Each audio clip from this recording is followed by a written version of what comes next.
Good evening. How is everyone today on Saturday, August 7th? A lot of people in the chat already. What's up, Dale? What's up, Aaron? What's up, James? What is up, Big Bear? Um, I believe that's everyone caught up. All right. Long time no see, but I can't bring it up, but I'd like to show you that there is a vote that was put up for the next thing to do. And for a while there, it looked like I was going to be watching the Twilight Marathon. For a hot second, it looked like I was going to be doing a extreme movie double bill, which that would have been intriguing to say the absolute very least. But no, you guys want me to do a regular anything goes stream. So here we are. Anything goes. Um, thank God Twilight didn't win. Yeah, you weren't the one that had to watch them. That would have been 5 times 90, and they're not all 90 minutes. It would have been bad for me. Yes, Deadhead. It's time for an ice cold one. This isn't really very cold at this point. It's kind of room temperature. So I guess what I wanted to talk about up front before you guys take control is the stuff I've seen for the month of July. I realize it's already been a full week of August, so fucking crazy already. Um, what were your guys' favorite films from July? Because I actually was quite impressed, if I do say so. There was quite a few films that came out that there's a couple that I expected to be absolute dog shit that I actually was very very surprised at how good, how very decent and good they were.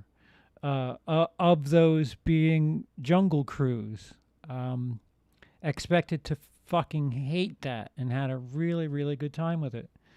Um, Suicide Squad. That's August cheating.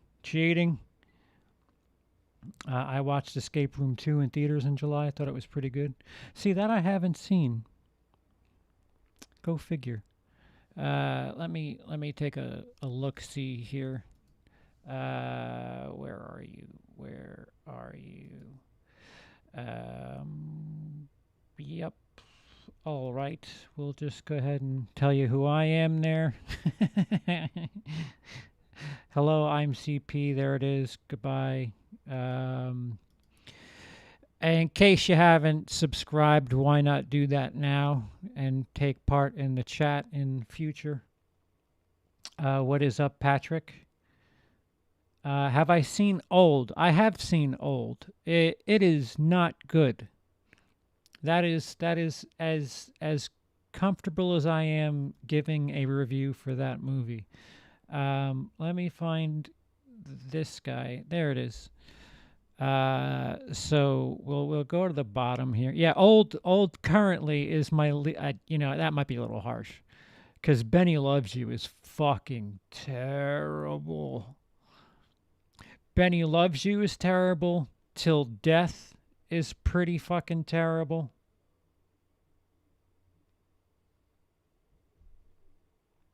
Hello, Sky. How are you? Happy Saturday to you indeed. Watched Suicide Squad yesterday. Thought it was meh, aside from the final act. Watching it again to see if it was a weird watch. Yeah, that's how I was with Quiet Place 2. For some reason, it just didn't stick with me, and I was like, maybe I didn't watch it in the right environment. I'm actually looking at this bottom right.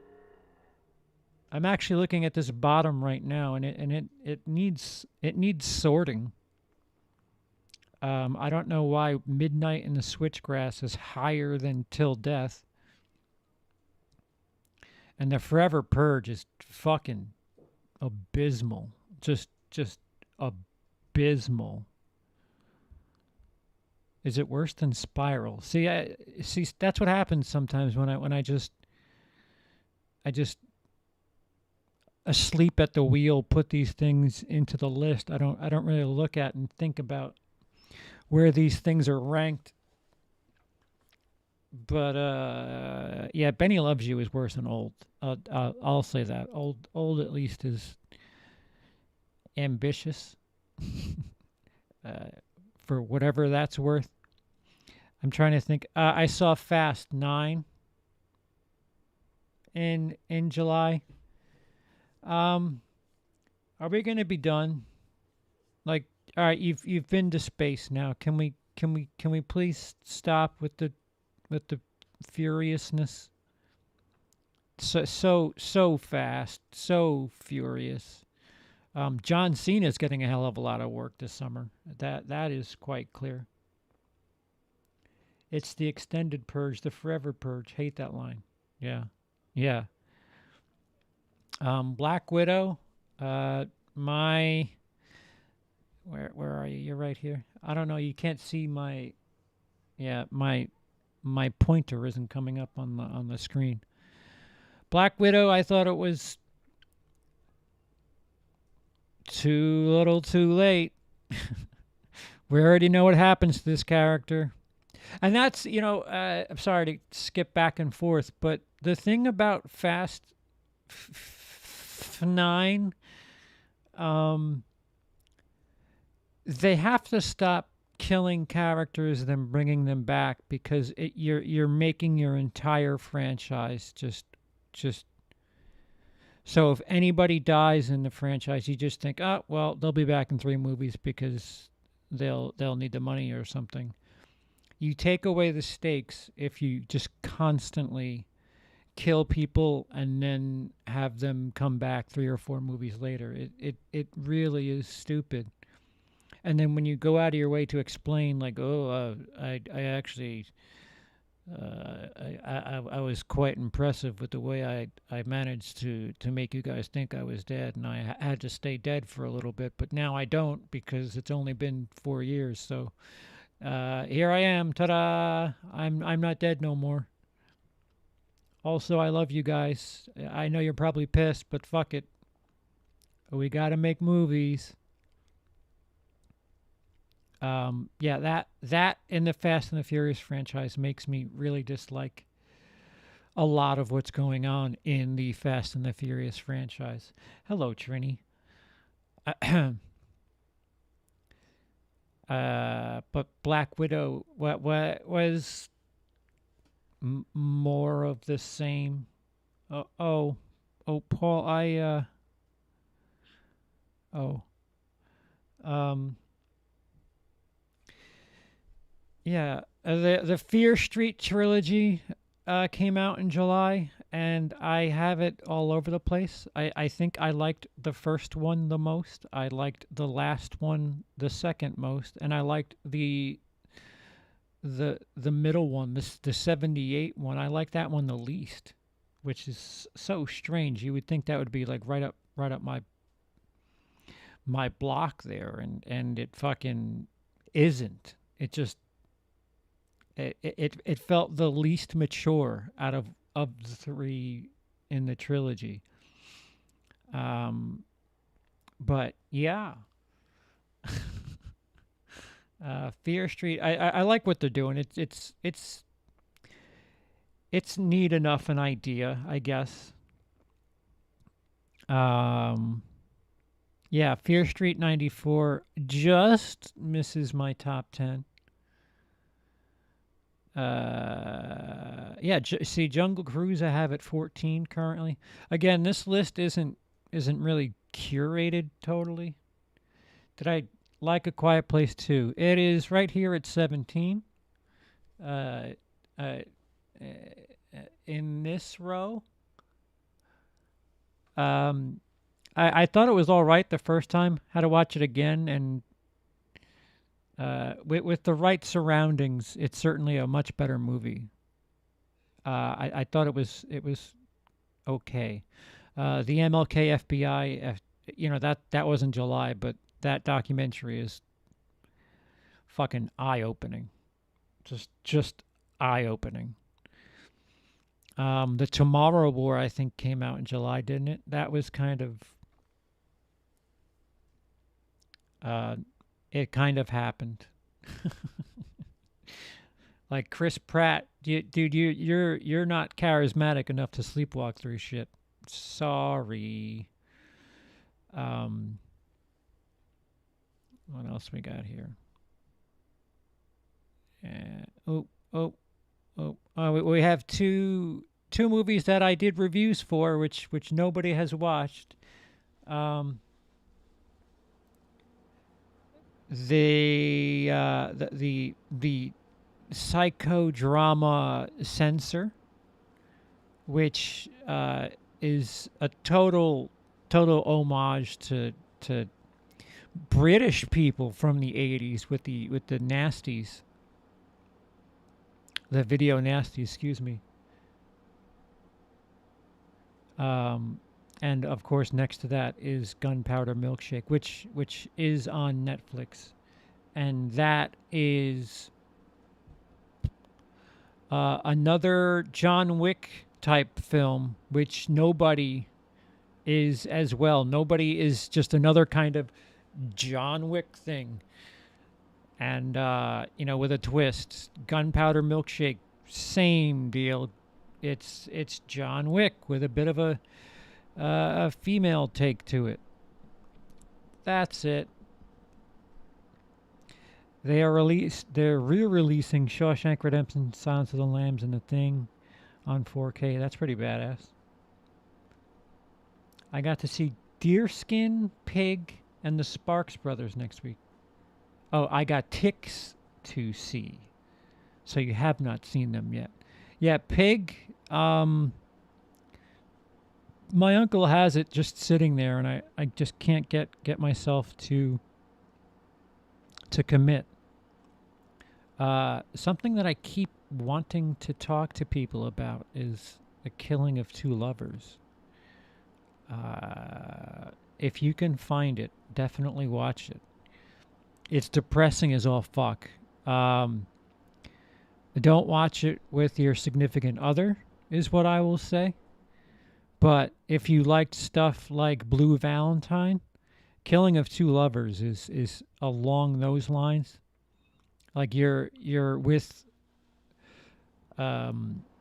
pieces of a couple as they have recently separated, and it's just like an open wound throughout the movie. It's just gnarly.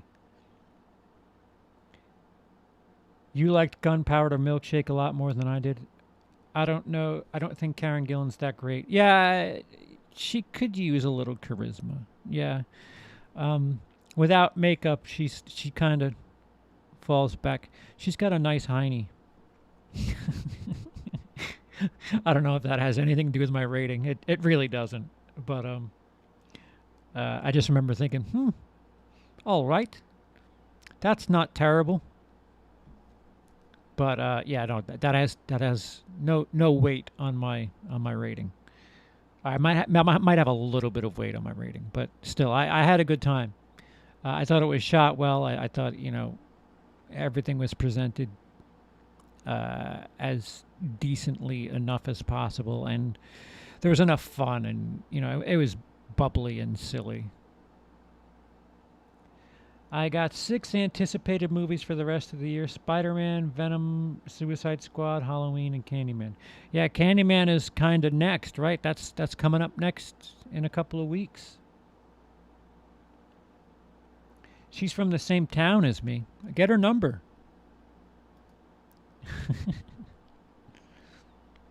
Yeah, you'll be all right, Dale. I'm just curious. I'm really curious to see what Halloween fans are going to how they're going to act. I didn't say she got that fat ass. I certainly didn't say that. She's not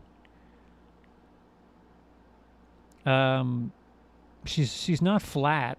That's for certain. Do I like the Phantasm movies? I have never seen the Phantasm movies. The bowling alley scene was beautiful.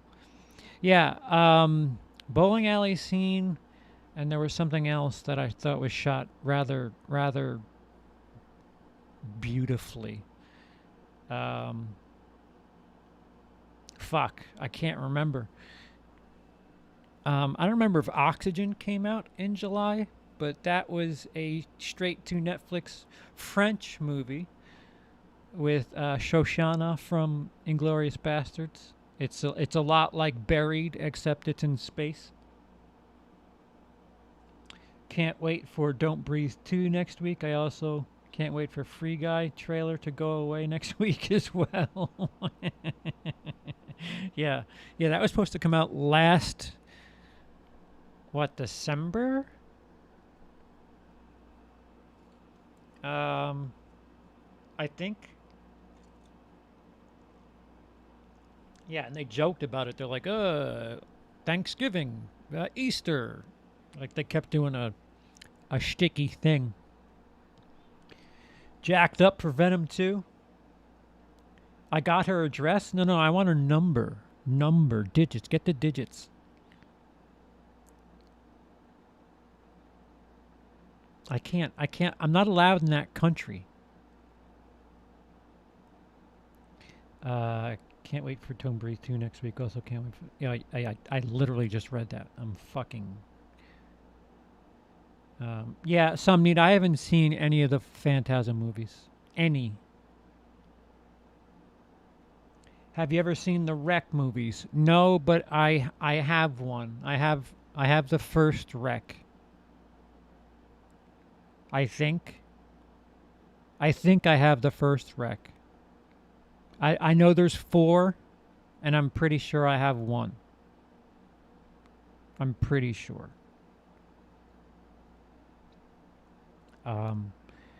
Yeah.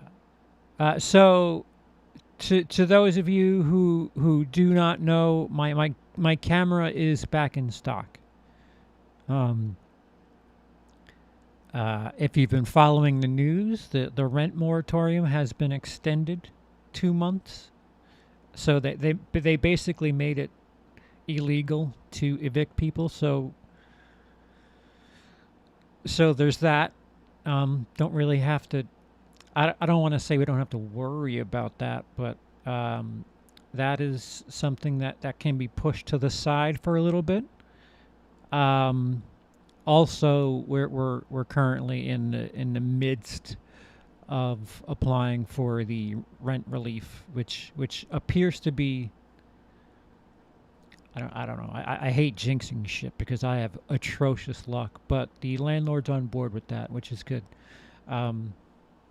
The next step here is the camera's in stock, and now I don't have my tax money anymore. So I need to raise funds. They take 4 payments, so I have to do 4 shots of 213. So you guys tell me you want me to do a stream. I think it's more productive to torture myself through neck. You prefer neck? Oh yeah. Have I seen the Wreck movies? It's weird watching her first directed film was filmed in inverse and seeing all the places I go to. There's a Vippy I went to every time I finished work. She's massive, by the way. What do you mean she's massive? Like wide or tall? What do you mean massive? Or her charisma? Or her what does massive mean? Hold on a second. No. I did not get a camera. It is in stock. I need to raise funds to get that down payment. So, 213 and 38 cents I think is what I'm looking at. So then I will be able to pick up a camera and then start doing produced material again. Remember produced material? Because I don't. Yeah, and holy fuck, there's a laundry list of shit that's backlogged as far as the camera's concerned. But please do not do any super chats. If you must, use PayPal. Or if you'd like to go through Patreon, that is, I think, preferable for everybody because you get a little bit more for your money. You get a month's worth of stuff and everything from the past. You'll have early access to a video that's coming this Friday. Whenever I fucking finish that. And it's themed. If you know what Friday is, if you know what Friday is, if you know what Friday is, the jacked up Ryan Reynolds Free Guy trailer's brilliant. College football's almost here. Yeah, I gig 'em. What is that? Hashtag gig 'em. Aaron, I don't know what college that is. I've never really been a college guy. I'm usually an NFL guy. And my teams always suck, so it's just football hasn't been fun for me in at least a decade. I'm still around, just simultaneously watching Intervention. Me and Intervention. Fuck. Well, you know what's weird? I used to watch Intervention a hell of a lot more when I was on medication.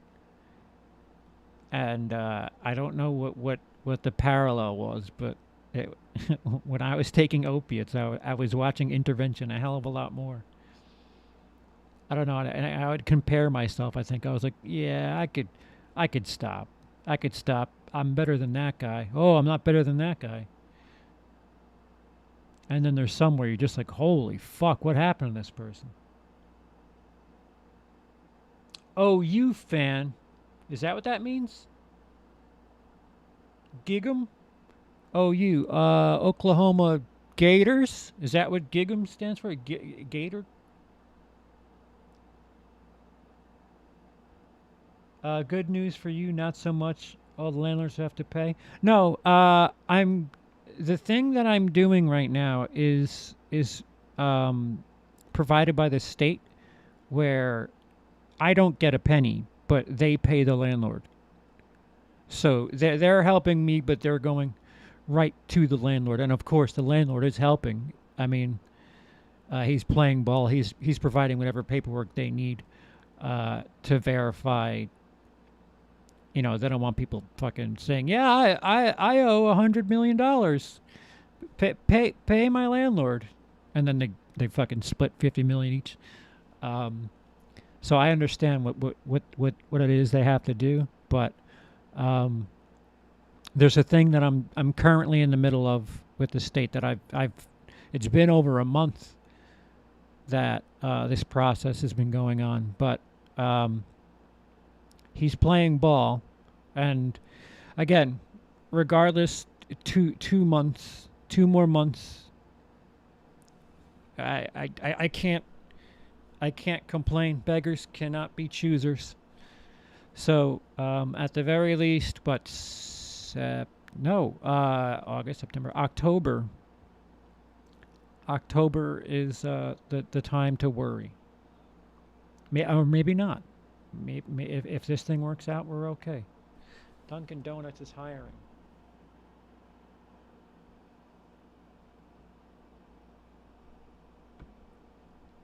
$15 an hour if you strap for cash. Yeah. Thanks, Pill. Appreciate it.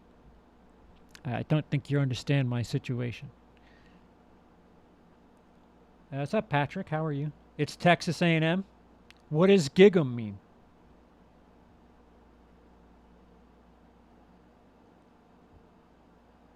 It's Friday. No, it's Friday. No, don't ruin it. Oh wait, kittens, you know what it is. Don't ruin it. OU Texas breaking leagues up. Yeah, I'm completely blind to all that shit. I rooted for Clemson for a little bit before they were good. I was rooting for college football teams based on their uniforms. I liked weird colors. and fucking orange and purple. You can't get much more bizarre than that.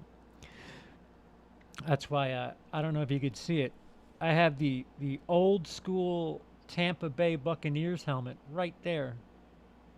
The old with the fucking with the pirate looking as gay as humanly possible. The orange and red pirate on the side of the Buccaneers helmet. I mean, if that's not flamboyant, I don't know what is. CP, I remember you telling us you lost a lot of weight. What is your secret? Because I'm trying to lose weight. Depression. Get depressed. Depression and stress. Also, I'm sick. I have a neurological disorder, so it's a combination of a lot of things. You know, I'm going to get worse. I don't want to tell you to get sick, but there's a perfect storm for why I am as light as I am, and it's the lowest I've lowest yeah, it's the lightest I've been since high school, which is not very great. Um, I'm an OU fan. I mean, okay, Oklahoma, right? Oklahoma, OU, Oregon. No, not Oregon. Oregon's ah ah. My brain hurts with all these dumb fucking colleges. Ben, A&M alum, we hate UT. Oh, you're Texas A&M Aggies, right? Fuck. I'm so rusty with college. I know Miami's the U. I know that. That's about it. Syracuse is nowhere near me, but that's technically New York, and they have some fucked colors too. That the Edmonton Oilers colors, the dark blue with orange. Yeah, you really don't want to try to lose weight the way I did. Some need it's not it's not. I wouldn't advise it. Hey, Cecil, October works out in one way. Yeah, I was thinking the same thing, Cecil. It seems like, as far as a back door is concerned, it seems to have worked out perfectly. It's CP and I'm not. That is accurate. You are not. It's all right. You didn't know. It's fine. No stress. Didn't Jamie Lee Curtis reveal a pretty big spoiler recently when she said the third movie would be the last time she plays a character? I guess that's a spoiler, huh? If she's telling you she's in the third movie? Whoops. Whoops.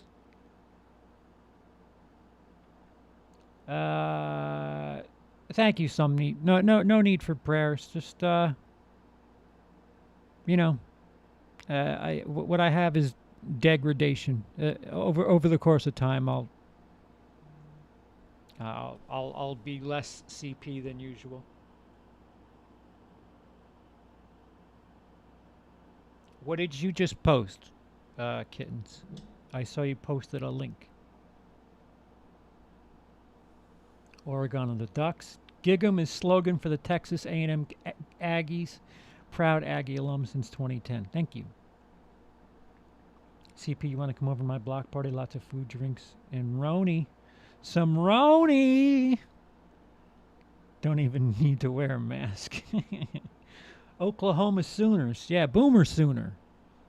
All right, see, I have some of it. If you jog my memory, I remember some of it. It's just been so long. The last time I like really paid attention to college football, Tim Tebow was lighting it up at Florida. So, to give you an idea, it's at least what A decade plus. I remember everybody in Florida was saying that Tim Tebow is going to be great in the NFL. And it was just like, guys, come on. And then, of course, he won that first playoff game with the Broncos. And then everybody fell in love. And it was like, guys, he can't throw 20 yards, guys. For fuck's sake. He threw an out. And the guy took care of the rest. It was a fucking crossing pattern. The guy went for daylight. I can't wait to join your Patreon when I start making money. Dale, I told you don't. I don't want people who aren't making money to join Patreon. Boy, they were wrong. Yeah, ain't that the truth? I think he's still property of the Mets. Actually, he's got to be in his 30s by now. Poor bastard trying to be a baseball player.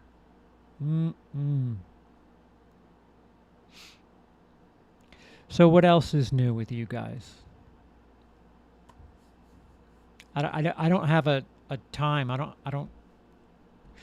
I believe in the thing I said 3+ hours. I don't have a clock on when I started. Shit. 8:45, half an hour. All right. We're 1/6 of the way through. School starts the day after my birthday. Fuck everything. Do you have to go into school, Dale? Tim? Yo, 4 O's. We got 4 O's this time. Nothing much to me today. Nothing much to me today. Give me a nod if you want another voice. Gonna be editing while listening. See, I am on OBS. I don't know if I... Cecil, do you have Zoom?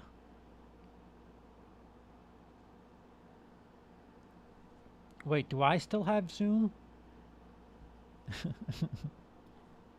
I think Zoom is the way I can add people here. Fully vaccinated. Yeah, I have new medication coming next week. And then we're going to go in and kill 2 birds with 1 stone. Japan beat USA in baseball at the Olympics. All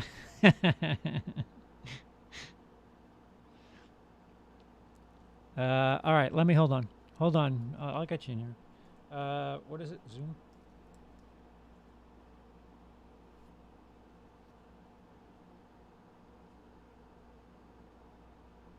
Christ, how many things on my computer are named Zoom? Maybe just check the applications.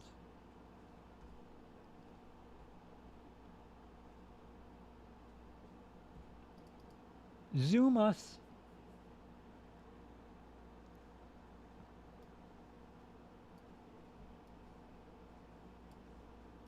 Fuck.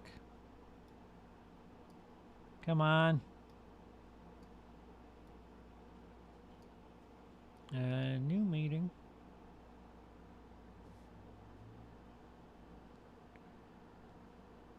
Join with computer audio. You guys are gonna have to tell me if everything sounds fucking wonky as fuck.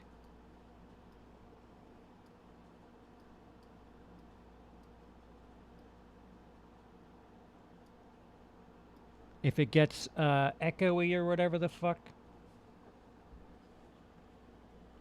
It's gonna go by quick too. What's gonna go by quick? Oh, school? Fucking A. All right, so how do I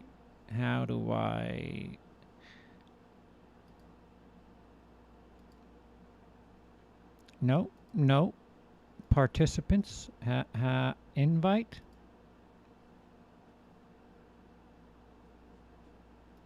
Copy invite link. All right. We're getting there. cooking with gas.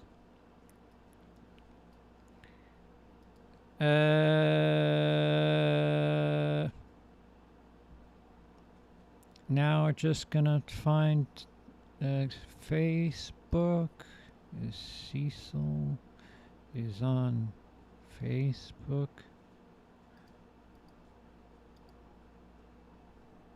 That's that.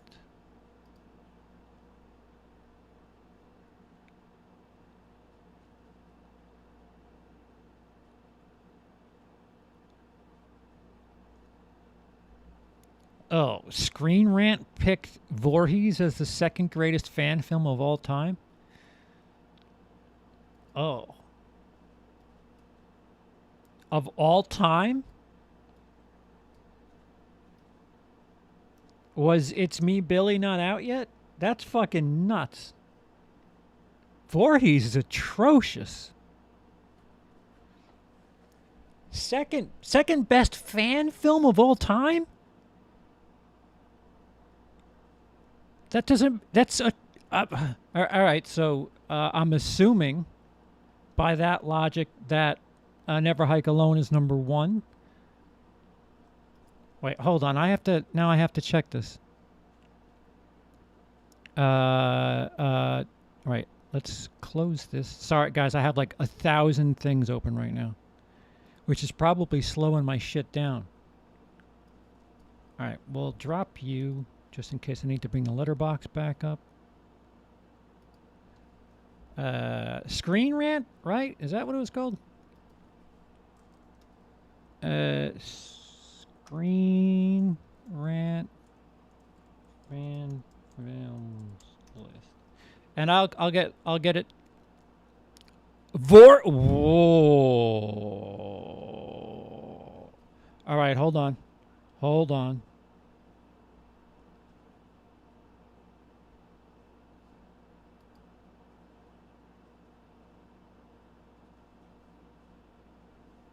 All right, so let's get this out. Hi there. Hello. Can you guys hear Cecil? I joined at just the right time considering what you're talking about. Dude, I just opened Screen Rant and I I think Never Hike was 10, right? Don't spoil it. Oh, sorry. Yeah, okay, you can hear. All right, so let me add the window. You see me okay and all that? I can see you. They don't see you yet. Okay. Zoom meeting. All right.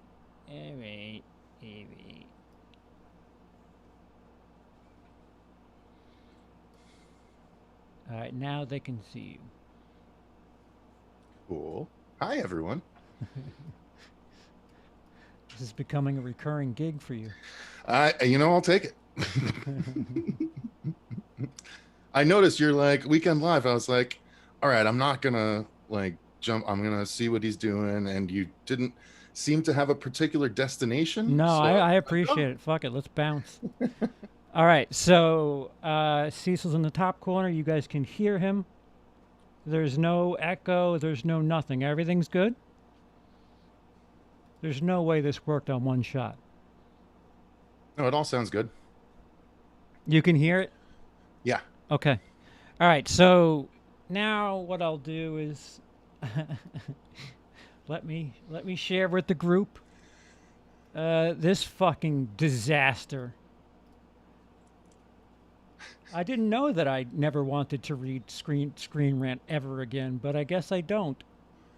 Well, the interesting thing is Nothing. That if I'm not mistaken, Cody's only posted about that 3 times already. Only 3. Cody Falk, of course. Yes, Cody Falk. Let's not mince Cody's here. Yeah. All right. So wait. Let me. Christ. If you guys can put more ads on your fucking website, that would be spectacular. All right. So Never Hike Alone and 9 of the best horror fan films. And number 10 is the Never Hike Alone series. I It makes I tons of sense. I can't wait to see the other 9. Unless it's backwards, maybe 10 means the best.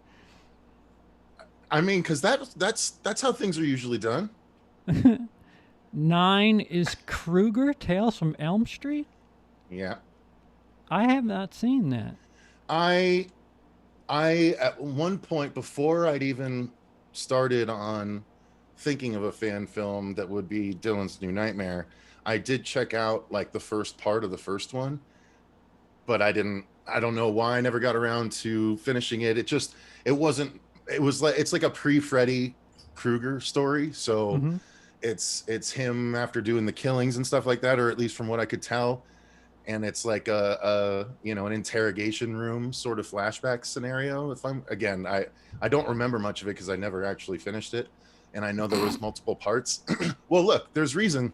It's not because I'm being Oh, don't hateful. don't be No, dignified. listen. Fucking No, listen. When I realized I was going to make a Freddy fan film, I made a concerted effort to not watch any others from that point forward. yeah. And I'm gonna be a diplomat to anybody else who's made a fan film now. So, yeah. No, you know I'm not the diplomat when it comes to stuff. I mean, who are we kidding? But no, because the reason is when you're making a Freddy fan film, you don't want anyone to be able to point to you and go, "Hey, I did that already. You took my Yeah. idea for your thing."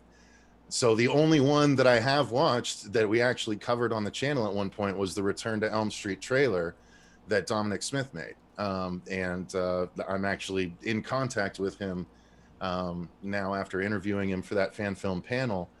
And I don't know, there's a chance that he might help out in some way, shape, or form. We'll see how everything That's plays out. cool. That's Mm-hmm. cool. Wait, that the music guy? No, Dominic Smith, the one that made the Return to Elm Street fan film. Did you ever watch those? No, Oh, you no. should watch one. It's really cool. It's basically what he did is he kind of Jordan Peeled Nightmare on Elm Street before Jordan Peele got on the scene and like Hmm. made everyone realize that, oh, you can have an all black cast and have it with a popular property and it'll still work, that kind of thing. And it's not force fed or anything, huh? No, Go it was figure. you should watch it, pull it up at some point since we don't have anything to do, but or watch it later, but it's definitely worth everyone's time because it was a genuinely well made fan film trailer. They were like, yeah, we could make this actually a movie, but that was never the plan. It won't be that long, Trini. I promise. What is Georgie? Georgie's number 8.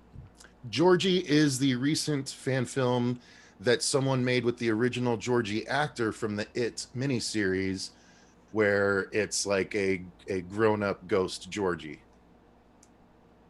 Ambitious. Mm-hmm.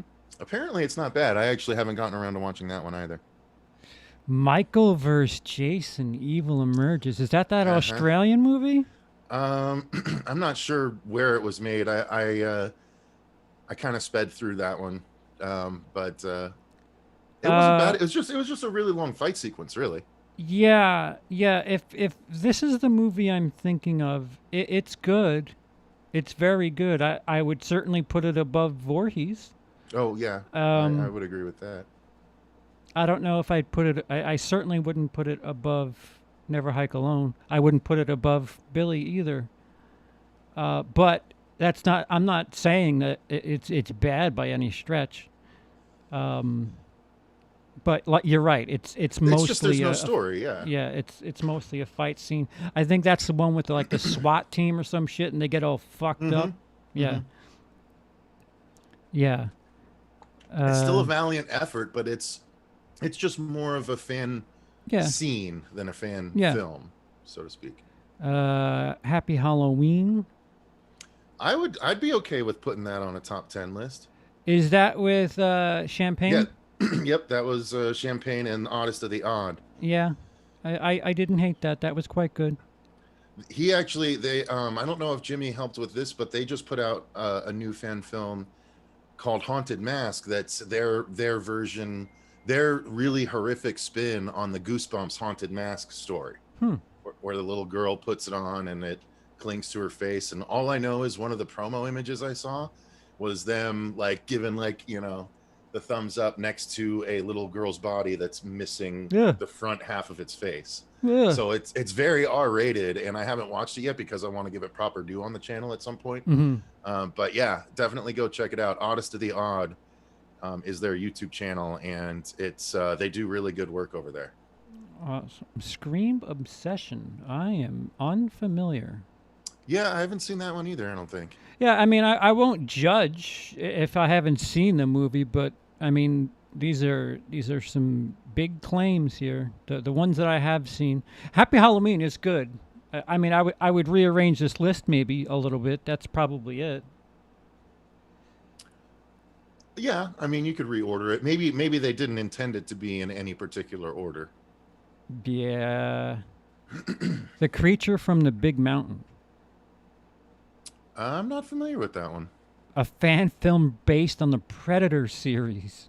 Oh, okay. Is that the Wow. okay? So there's another Predator fan film that Vince actually said that he saw and really likes called Predator Dark Ages. Mm-hmm. It's a 30+ minute fan film that is the Predator in the Dark Ages, and That's it cool. always looked really cool. I just haven't gotten around to watching it. But Vince said it was one of the things that kind of put him down the road of Never Hike Alone, if I'm not mistaken. No shit. Uh-huh. That's interesting.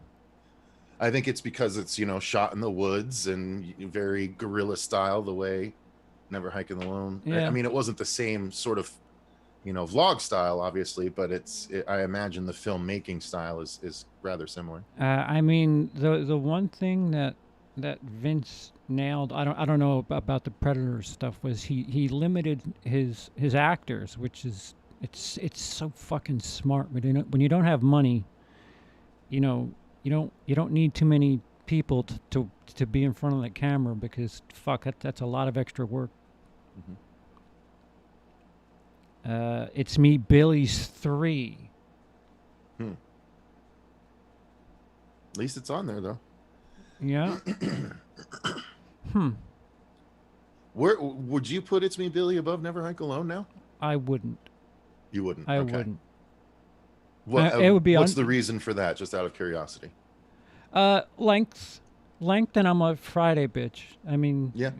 Okay. I know that part, but wasn't sure that would officially play into it. I'm a Friday 6 bitch, and it has Tom Matthews in it. So, yeah, where do I sign? Yeah, that's fair. That's fair. I'm hoping I have fans like you when TNN comes out. Well, I would assume so. People have been talking about Freddy for the longest, since Never Hike Alone came out. Mm-hmm. But I would, for whatever it's worth, I would put Billy above Snow. Okay. Granted, that's not finished, but what I've seen so far, I would put Billy above Snow. Okay. Well, what do you mean it's not finished? Snow's Well, done? it's episode. It's the Well, but by that- the by- entire chronology, whatever the whole story isn't. Well, then by that account, you couldn't judge Never Hike Alone. Never Hike Alone All either. right. Yeah. Well, you say tomato, I say strawberry. Fair enough. And number 2 is Voorhees. Yep. The rights holders are keeping Friday the 13th fans screaming for the return of their favorite slasher. Official film will not be likely for quite some time, but like Jason himself, the creativity of his fans will never die. Cody Fawkes' Voorhees brings an especially brutal take to the Crystal Lake legend. The plot is exactly what fans want. A group of people ends up on Jason's turf, and he isn't thrilled to have company. The brutality and high production value place this film right up with Never Hike Alone. I like that they named the thing that they have 8 slots behind as one of the best received versions of the character, official or otherwise. Yeah. No. No. Yeah, I couldn't justifiably look. I haven't seen all of these, but based on the fan films I have seen, I still don't think I could put it on a top 10 list. I mean, there's a lot of cardinal filmmaking rules broken And I mean, yeah, Jason's brutal, but that doesn't make up for all the other issues that abound in the film. I mean, if you're giving it credit for fan service, maybe. But Jason Rising, I would put above it. Yeah, and that hasn't even come out yet. Excuse me, not Jason. What was the what was the one Vengeance? with the father? Vengeance, yeah. Vengeance. Yeah, I would put Vengeance above Voorhees. See, I never watched Vengeance, so I couldn't speak to that. It's all right. It's got 4 writers, and you can tell. Oh, okay. And they're making part 2 right now. All right. And number 1 is Batman Dead End. I actually would not disagree with this. It is my first experience ever watching fan films. Back a long time ago, when it first came out. What does it say? Like 2003. Yeah, it's this, and there was a trailer that a fan made for a Batman Superman film that was like a 3-minute long trailer that was amazing. But this was so cool. This was, yeah, Batman versus Predator. Well, it starts off Batman and Joker. Mm-hmm. Then the Predator shows up, and then by the end, if I'm not mistaken, a bunch of aliens start to come out of the darkness as well. That's pretty cool. It is. Have you never seen Batman Dead End? I have not. Oh, that's classic. Yeah. Yeah, super classic. This guy says, "What a load of shit." Where's Punisher Dirty Laundry? Have you seen that? Oh, that's fantastic. That is absolutely. See, that's the thing though. This list That's is dog shit. that's made by, what's the guy's name? Avi Arad, if I'm not mistaken. He went on to do then the Power Rangers fan film, Oh. the dark and gritty Power Rangers fan film. That And was then he pretty went good on too. to do actual movies. Like now he's making actual films. Yeah. But Punisher Actual Dirty film. Well, yeah. I mean, well, hey, what, whatever. That's the quickest route to getting to my point. He's for everyone. professional. He's now getting paid. Yeah, That's well, the there only you go. difference. He's not doing open mics. He's Well, getting okay, paid. that's fair. Yeah, actual films versus not actual Yeah, films. That's fair. That's listen, a fair differentiation. Wait till you finish the filming process. You'll And call yeah, it an actual film. look, and I'm sure. By the way, on a side note, I'm sure I'm one of the people that may or may not have said pan up or down at one point in my career. But look, if I said pedestal up and down, not many people are going to know what the fuck I'm saying. Yeah. Because I don't mean tilt. I mean when the camera's actually moving up. Oh yeah, no, the camera does this. If you're I can't see your video oh. because it's. I can watch it on the delay the though. camera, it goes side to side and up and down is tilt, and From a fixed point, it's tilt. But yeah, if you're well, actually moving it up, if you're it's moving pedestal. it, then you're, well, yeah, you I would call it jibbing up, but yeah, that's Well, fine. only if it's on a jib. The actual term is called pedestal, which is why I'm like, why is he being such a douche about panning up? It just It's everyone knows not what it means. a term. That's why. I know, but it's the easiest way to let everyone know because they don't know what pedestal means. If somebody were saying it to dumb it down for somebody, that's one thing. But when people who are acknowledged as critics say shit like that, I think I know who you're talking about now. Yeah, there's a handful. Don't judge cinematography if you don't know what the fuck you're talking about. Please. But anywho, little sidetrack there. I don't even remember what I was saying right before that. Oh, Punisher Dirty Laundry is really good because it's actually got Thomas Jane doing the Punisher again, Oh, but no shit. in the way you always wanted him to do the Punisher. You don't even know it's a Punisher fan film until the very end of the short because he's doing his laundry.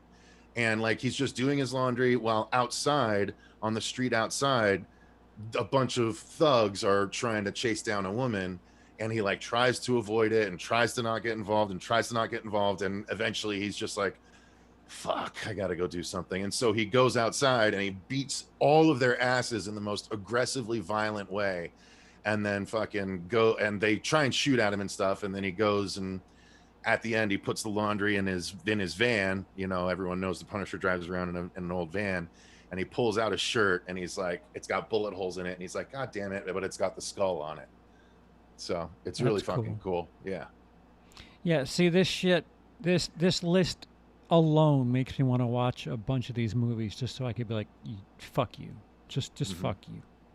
It's not a bad idea to put together, you know, an all around I best mean, fan I film am the list. fan film guy, so fuck it. Might as well. Might as well. I'll shoot you the names of those ones that you definitely need to put Yeah, in your rotation yeah. because they're absolutely worth checking out. I'm thinking I've seen at least 6 or 7 Friday fan films alone. So There, I mean, the to thing is, venture out, they're gonna drop off when you watch some of the others because that's the problem. You're also gonna need, if you're gonna do this, you're also gonna need to do the Star Wars ones, and there's some sweet Star Wars fan films, and I know fuck you yeah. like. Oh, you should almost honestly, CP, you should almost do a separate Star Wars fan film thing because they'll just dominate your list otherwise. Because there's some great ones. There's one called, I think it's just called Maul. If you did you ever see that? It's someone made it a whole Darth Maul short. That's Ooh, fucking fantastic, Hollywood level, dude. So good. And if no one's ever seen it, you know what? Let me look it up to make sure I know the right one. do a stream Um, of you reacting to each fan film. So, Tim, you yeah. know I will. Yeah, Content, baby. it's just called Apprentice. Darth Maul Apprentice. Darth Wait, no, Maul that might Apprentice. not be it. Hang on, let me double check. I don't that might not actually be it. That doesn't sound right. Oh Kitten, yeah, it is. It is Darth Maul Apprentice. Yeah, Kitten this is it. says also has Ron Perlman. Or is he talking about Punisher? Oh, it is. Yeah, it's Punisher because Ron Perlman plays the guy behind the convenience store counter that sells him this giant 40 that he uses to smash over someone's head. And actually, what's really fun about that is when he uses it, it actually doesn't break. It like surprises him that it doesn't break, so he keeps using it as a club. CP, do you like shaky cam movies? Yes, Trini, I absolutely love them. If I could have a movie where somebody with Tourette's and and other like-minded um, people would just film and shake, I would love it.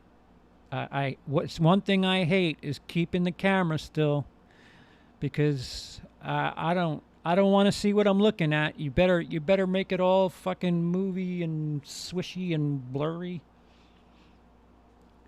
If you're into Star Trek, Prelude to Axanar is a great fan film. Yeah, I am. I'm gonna put down the Honest of the Odds, a couple of theirs because they did a Scary Stories fan film also. It was really good. Who's the dude that didn't show up when you were out here, but his music guy did for his I think. his Halloween movie? Oh, that was Inferno. I wasn't that Inferno. That was very good. Yeah, I didn't. I don't actually. That was the only one that I saw, Is or that was it Coleman? Inferno? James Coleman? I I, hate when I don't remember anything, let alone their names. let me see. Yeah, because I think they made a second one. I interviewed the Yeah, no, they've fucking made guy three too. of them now. Yeah, Yeah, they've had three Halloween Infernos at this point. not even on the list. Hang on, I gotta go to YouTube to look for some of these How did I because know that? I don't know, Trini. You just know me, man. I would like a 5-year-old toddler to be my DP, and just get him full of sugar, and then just have no real. See, I think it's avant-garde if you don't really plan anything, if you don't if there's no sort of blocking whatsoever, and you just have a 5-year-old kid hopped up on sugar running around with a camera in his hand, and that to me is cinema. Just having a fucking kid off his ass running and shaking. And Michael J. Fox, we'll have Michael J. Fox film a couple of scenes too. Um, so did you? I mentioned it, but and you kind of reacted. Did you see that Dark Power Rangers one? Yeah, yeah, yeah. I Because enjoyed it's that. got James Vanderbeek and Starbuck and Uh huh. a bunch of fucking actual actors in there. Did you see the Uncharted fan film with? Yeah, with Nathan Fillion. Yeah, That's a good one too. yeah. That's They great. they fucked up. They fucked up so hard with it. Well, actually, you know what? I don't. The thing that Voorhees is on here is just like, dude, you guys stop. Yeah. Oh my god. Yeah. Well, and even was is that supposed to be just horror ones? Because Yeah, why is the Batman one in there then? That's well, weird. probably because it's got Predator and Alien in it. Yeah. Screen Rant, huh? Does anybody we know work there? Because that would make a little bit of sense. No, but Screen Rant does produce, or do I mean the what do you call it? Pitch meeting. That's all on Screen Rant. Really? Yep. That's quite a decently produced bit of Uh, material there. have you watched the other material where they're doing like they he's doing a series, a separate series where it's like meet these Hollywood professionals, and it like one of the more recent ones was the special effects artist, and he's like living in an empty like apartment with just an air mattress because he never has any time to do anything but work on the movies and stuff like that. And then it's a really funny series if you haven't checked it out yet. Okay, there we go. It's Superman Batman World's Finest from 10 years ago. Hmm. Yeah, it's probably a deep, deep rabbit hole to fall down. And yeah, I'm about content. Fuck it.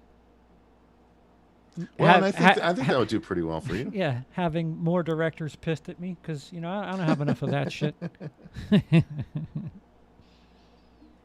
Yeah, but you make up with them, don't you? In James's case, yes. Some are Oh, okay, some less so. yeah, there was one other really good one from back then too, from 2009, called Grayson. It's about Dick Grayson. Dick Grayson, that name rings a bell. It's Robin, Batman's Robin. Oh yeah, yeah.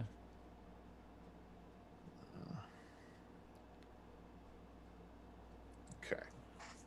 Yeah, I'm just starting on this list because I know I'm going to forget some of these by the time. CP's favorite movie ever is Jason Bourne. Yeah, that you got it. Listen, I don't mind shaky cam if it's done for the right reason. In like a scene or something to portray panic or anxiety or speed or something like that. But throughout the entire movie, it's just like I don't know. No, that I don't like that. I like sliding, fucking nice, slow movements, steady. Put it on rails.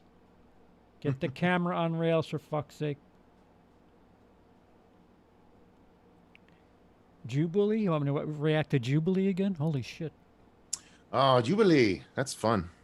Yeah, it tends to get interesting. You know what's getting a lot of views right now is people reacting to TLC. The Learning Channel? Yeah, all those fucking silly reality shows. My God, any number of them. The Sister Wives, Sister Wives, 90 Day Fiance, like all that shit. There's, Jack and Kate plus 8, or John and Kate plus and 8. I Kate. think that was like 10 years ago. But Oh, okay, the kids are 30 now? yeah, yeah. I don't think they're even in the home anymore. Oh, well, I just remember that. Yeah, they should just change the name of the channel because what the fuck are you learning? You're learning to pull out, is what you're learning. Eek. You're learning to use birth control with that channel. um,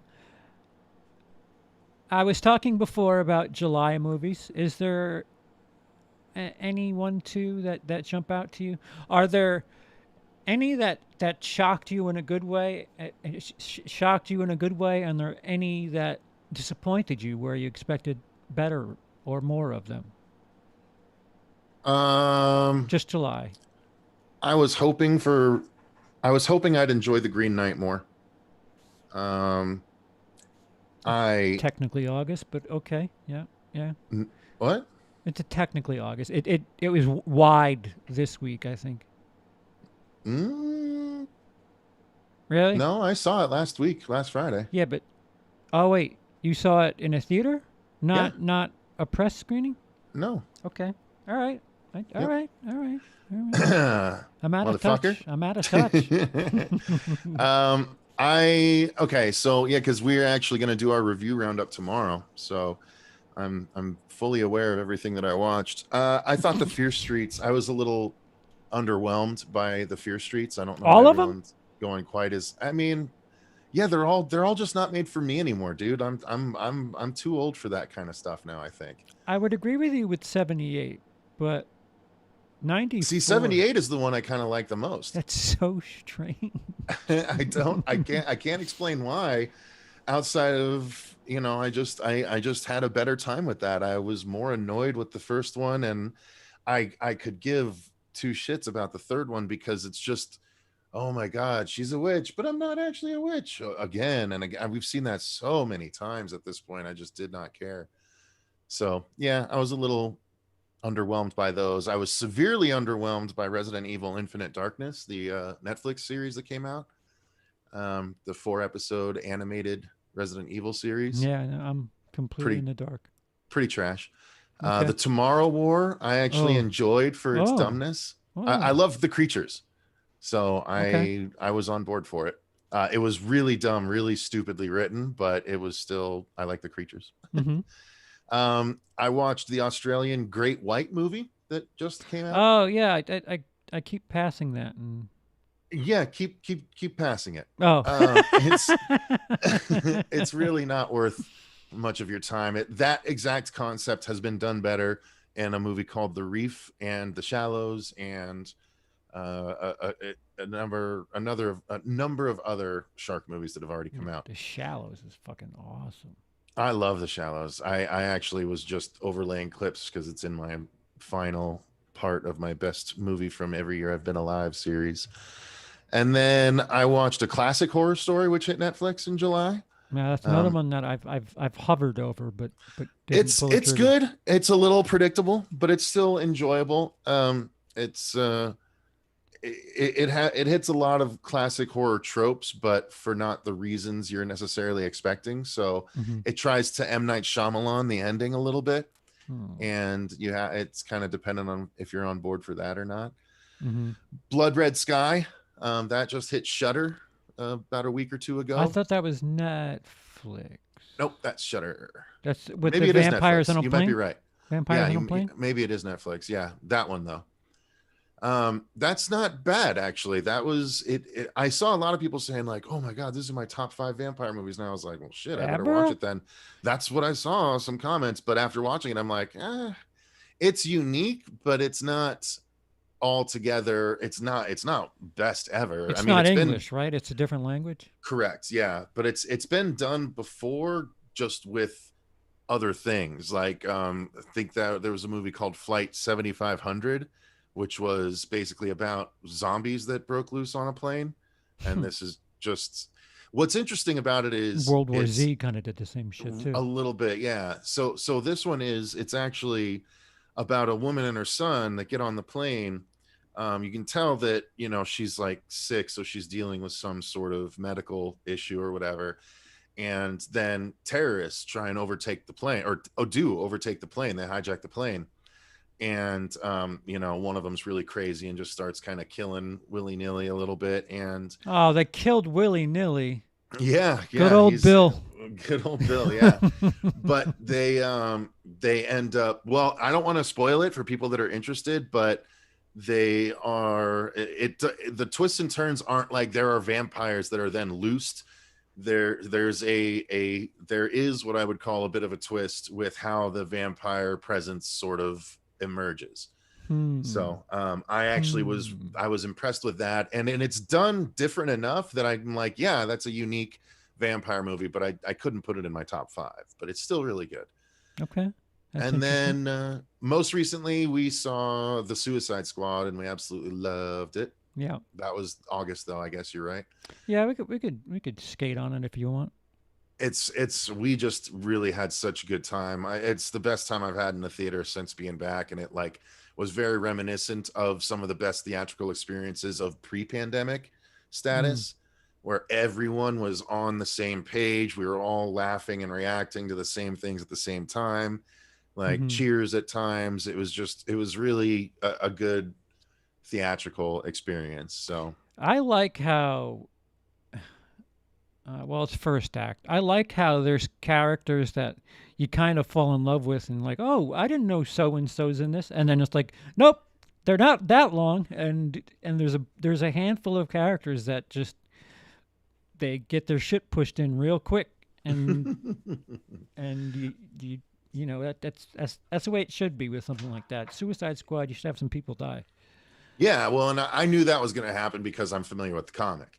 Yeah, And but I they didn't do knew, that in. yeah, and I knew they fucked that up, and I Yeah. knew James Gunn would not. Plus, I knew that they had also announced casting like of 17 different known actors and comedians and Hmm. otherwise different types of people that there's no way all of them could get screen time. I'm like, so a bunch of these guys are gonna go away pretty quickly.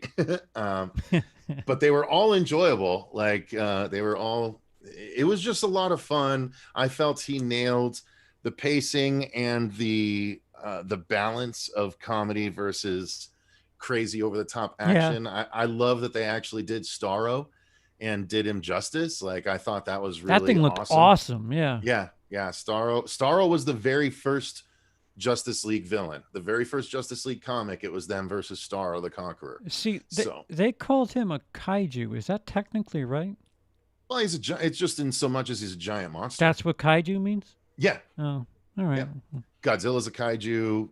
The Pacific Rim creatures are kaiju. Yeah, that's what a Okay. kaiju is. Yeah, yeah, all right.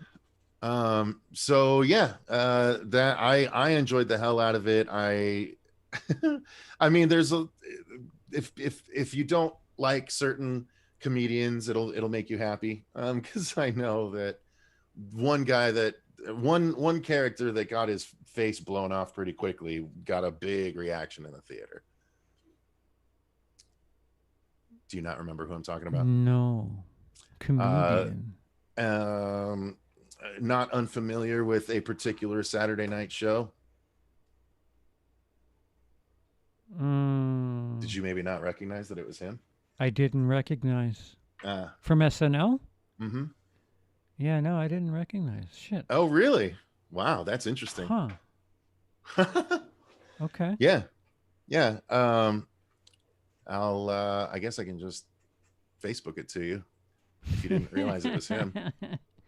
Because yeah, it was pretty fucking funny, and everyone laughed really hard at it. The first one had one early death. That's right, Eobard. Uh, Yeah, the one of the guy. guys tried to escape. Yeah. Yeah. Oh. Slip. Oh my God. Yeah, Yes. Yes. Yes. yeah. Yes. So yeah, I don't know. Did you enjoy? I mean, I thought the banter with John Cena and Idris Elba was hilarious. Like the one point that really made me laugh so hard was I can't remember what Idris says to him to set him up, but John Cena's like, yeah, because it was dope as fuck. And that just made the entire I laughed so much harder than I should have at that. But it was so fucking funny to me. Yeah. No, I had a good time. As as much as I was worried about, because I'm, when they talk about comic fatigue, it's a picture of me, Mm-hmm. and this didn't feel like a comic movie really at all. Mm-hmm. It felt like a war movie with some fucking out there characters. That's what it felt like, as opposed to Black Widow, where I was just like, yeah, I, I know what happens to this person. I don't care. Mm-hmm. I don't care. Thanks. Yeah, I didn't. I enjoyed Black Widow well enough, but it's ultimately like low tier, forgettable Marvel Mm. for sure. Mm-hmm. Um, by the way, Corey Novak says, "What's up, guys? Dave McCrae here."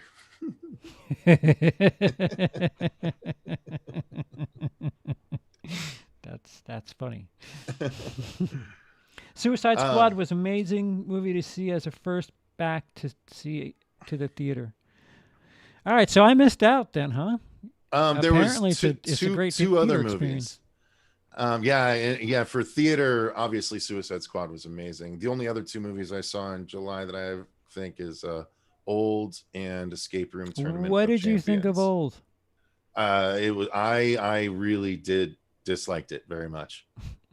And the Purge, the Forever Oh. Purge was the beginning of July as well. Oh. So yeah, old I really did not enjoy. I thought it was dumb, and I think the term I used in the review was it was gratuitously and needlessly cruel the whole way through.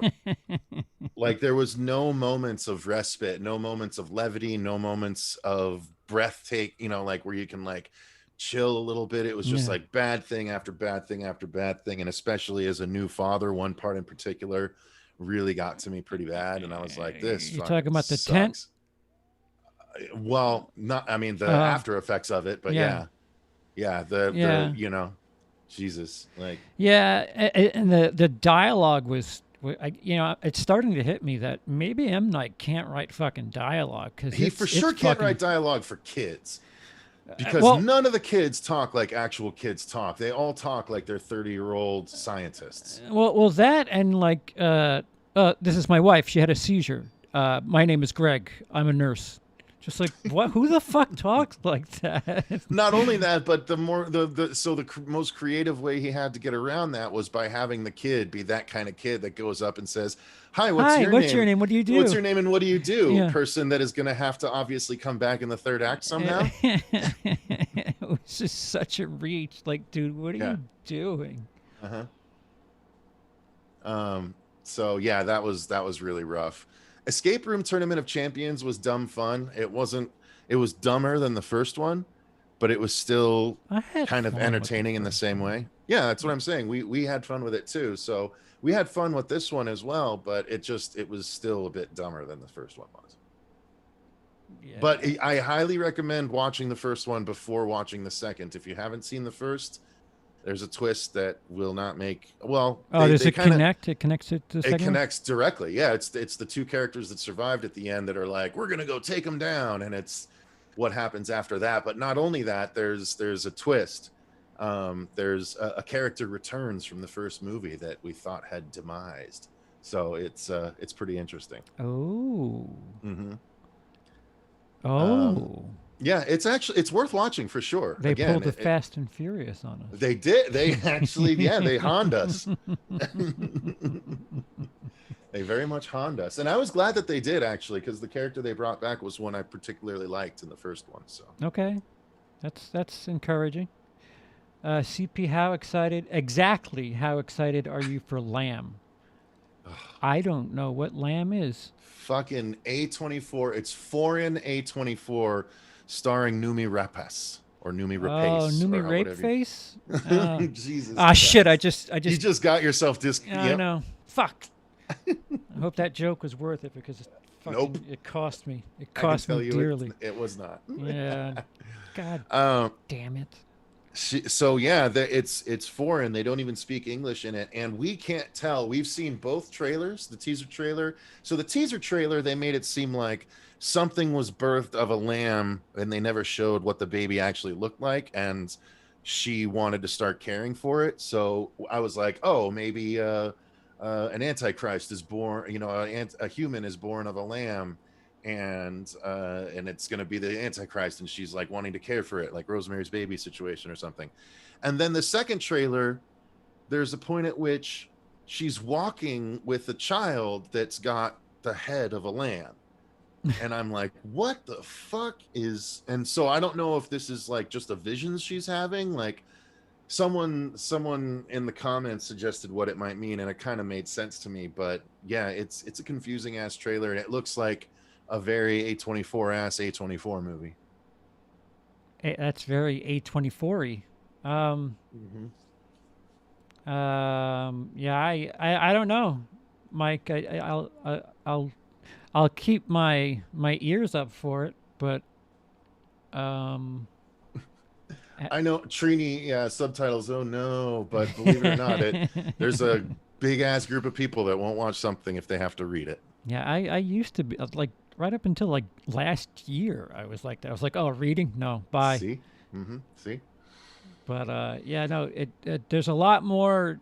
Fuck Korean movies alone. There's a lot better coming out of Korea than there is anything as far as thrillers are concerned in America. That's an easy thing to say for me. Not everyone is as cultured as Trini. Was it the chick who fell? Was I don't know what they're referring to. what the chick who? Oh, the chick who fell from Oh, uh, well, the game, the right? is he talking about the part in Old? Like in the trailer, you see someone falling in Old, and is he asking, was it the chick who fell? Oh wait, yeah. What? Wait, what? I don't know what they're Some referring to. sometimes A24 has their head so far up their bleep they can't stop smelling the bullshit. Yeah, Mike, what did you mean the chick who fell? No escape room. Oh, well, why would I ruin that? I'm trying to not like. The point of me being cagey about it was that I did not want to reveal it. mm. So I'm not going to tell you who it is. Why, is that someone you liked in the first movie? Because I said it's someone I liked. If that's someone you liked, then I don't know. Maybe we have different tastes. Oh, oh, there's a pseudo sign, maybe. um, how are you? What is your calendar looking like as far as pre-pro is concerned? My schedule here through December currently. I Um, only want to hear about the movie. I don't give a shit about your life. oh, oh, are you talking about DNN? Yeah. Oh, I'm still waiting on Oh, Canada. the Yeah. border. Yeah. Oh, Canada. Exactly. I'm still waiting on them, and so once they get their shit cleared up, our plan is to schedule everything for 3 months after the border officially opens up. I forgot about that. That fucking Yep. Canada is dragging their feet. But we did manage with the campaign to raise the remaining 10,000 from the first campaign Hey, that we missed. congrats. That's So, awesome. and since we beat our goal, we're actually in demand, so people can continue to contribute to the campaign for like the next few months. That's awesome. So yeah, we can continue to raise the funds. So Cheers. thank you, thank you. Yeah, we're very excited about it. It's going to help, make sure we get everything done we want to get done. But You could put the link in the chat if you want. oh, okay. Um, let's see here. I was trying to figure out what the fuck I don't remember what. There was something I wanted to ask you about because I had. Oh, did you see Jungle Cruise? Not yet. Okay. No. I don't get to the theater as much as I would like. I haven't gotten my second vaccination shot yet. They make you wait a month in between now instead of just 2 weeks. So I got mine at the end of July, so I have to wait till the end of August before I can get my second one. But so I'm not trying to take all the trips to the theater that I possibly can, but I do have the AMC A-list thing, so I get 3 free movies a week. So at one point I want to go watch Pig, I want to go watch Jungle Cruise. But yeah, I just haven't found the time just yet. Did you did your uncle hook you up? My uncle is very nice if you'd like him to visit. Oh, yeah. I mean, I wouldn't say no. My uncle has a 4K TV too, so he was very nice to. So do I. That my PlayStation is connected to. Yeah. So yeah, no, was it enjoyable? I expected dog shit. I expected to hate it, and had a really good time. I've been hearing it's very reminiscent of the vibe of 99's The Mummy, which, if that's the case, That's a fair comparison. More than good with, yeah. Yeah, I mean, it felt like not quite as good as, but it gave me the same vibes as Pirates of the Caribbean, the first one. Okay, that's very similar. National Treasure, something like that. I don't know how you feel about that. I enjoyed that movie. Yeah. Yeah, it's like a Indiana Jones cover band. It's okay. It's Yeah, really quite those okay. those can be fun, good old adventure stories. You know what I mean? Yeah, and in today's day and age, shit, fuck, Hmm. uh, I'll take it. I'll fucking take it. Corey asks if you're going to be interviewing Elvira soon. Yes, we are. We're actually recording an interview on Tuesday with her and David Avallone, the writer of most of the Elvira comics to have come out in the past couple of years. Ooh, And they actually Dynamite, the comic book company, reached out to us and asked if we would be interested in chatting with them for 20 to 30 minutes on Tuesday. that's So awesome. we are going to be doing that. Yeah, very excited. So I don't. She's not going to be as Elvira. It'll be Cassandra, obviously, we'll be talking to, but nonetheless, we have that station ID from her from our very first year in operation. But Hmm. to actually be able to ask her a few questions, even if it's just about the comics and stuff, it's still really cool for us, to be able to talk to Sure, her. sure, absolutely. Yeah, so that we're going to record it on Tuesday and turn it around on Wednesday, because the comic that they're promoting, the Kickstarter, ends that Friday. So I want to try and turn it around as quickly as possible for them. Oh wow, this week. Yeah, yeah. So Okay, we're recording on Tuesday. I got to turn it around on for Wednesday, so that way they get at least 2 days okay, of push for the Kickstarter. that's nice. Yeah, That's pretty badass. yeah, we're pretty excited. um, was that what I wanted to talk to you about? You brought up Tomorrow War. Mm-hmm. Um, we talked We're about up to old. date on American Horror Stories as well, and then I Wellington haven't watched that Paranormal. in so long. Well, Stories is cool because it's an anthology. So outside of the first two-parter, each episode is its own story. So it's pretty cool in that sense, actually. Mm. Have you seen either of the new Megan Fox movies? No, one of them is a Patreon request that we Which have to try and which record this one? Sunday, Till Death. Oh, somebody actually requested that, huh? Yeah. Uh-huh. Interesting. Um, so they requested Till Death, which I heard of the two is the less enjoyable, but I don't know, because there's the one I with would just her and Bruce Willis is the other one, right? yeah, Yeah. where they're not. See, if you forget about her and Bruce Willis, the story is quite decent. Oh. Emil Hirsch is carrying that movie, and you would have never known he's in it with the way they're marketing it. And the other dude, he plays a really good skeezy guy. What is your name? Fuck, I forgot. The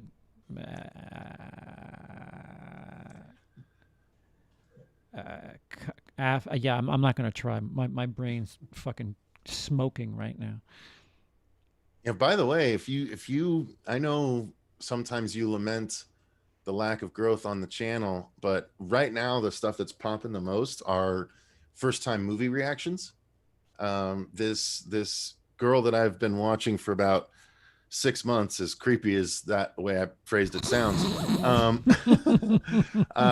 I found her channel through someone posting one of her reactions on Facebook, and I watched it, and it was hilarious. And she was at like 18,000 at the time, and that was like 6 months ago.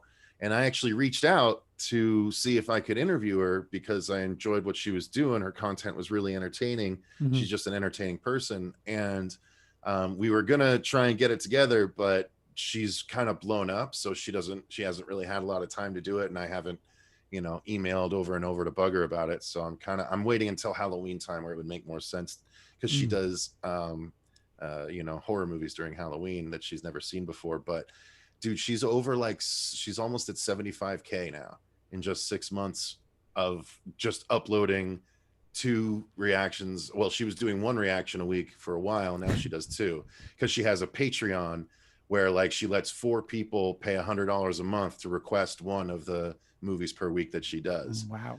So she's Per making, week. Shit. yeah, well, she makes 400 from them a month, 100 each, Hmm. right? And then all of her other regular patrons. and she's getting all the YouTube views. Like all of her videos are averaging like 70 to 100,000 views at God least. damn. And it's just, dude, it's just literally her saying, "Hey, I'm watching this week. I've never seen it before. Let's do it." And it's just, creative editing to get around copyright for her. And it's fucking crazy. And I've seen so many, because I watch her, so I've been getting fed a bunch of other channels of people doing the same thing, man. First time watch, first time watch, first time watch. And they're all growing so fucking quick. Like first time reactions are fucking huge for YouTube algorithm right now. I have something. You'll know it when it drops. That is pretty fucking cringy. That I'm dropping within the week, and it's. Oh wait, you might know because you're on Patreon. Oh yeah. That I don't. I feel so dirty. I'm like, yeah, this is. Why? I don't know. I don't. Yeah, I'll feel worse if it doesn't get views. I'm just like, fuck. Even when I try to be a whore, I can't even get any. Hang on, I'm gonna go check what it is because I can't remember off the top of my head. I gotta go to my. Eobard says I get into watching first time reactions. These guys have big numbers. Fucking hell. First time listening to Bohemian Rhapsody. Yeah, right. Yeah. Yeah, you can't do any music reactions, unfortunately. Yeah, you'd really have to dance and edit the fuck out of it. Yeah, and Like that's just not really edit the easy. fuck out of it. Yeah. There you are, WILIscredia. Oh, I'm still doing okay. Good. I thought I was only doing $1 a month, and I was starting to feel bad about it. Oh, the 10 things? Yeah. I stopped there. Yeah. That's. You think why is that cringy? Oh, it's cringy. Oh, because so many people make those. Yeah. Yeah. Yeah. Yeah. There's someone in the chat that does a lot of these kind of videos. Yeah. So Kittens said, "Are you copying off a dice?" And I was like, no, I'm not. That is that why someone put the Mark Wahlberg meme in there? What? No.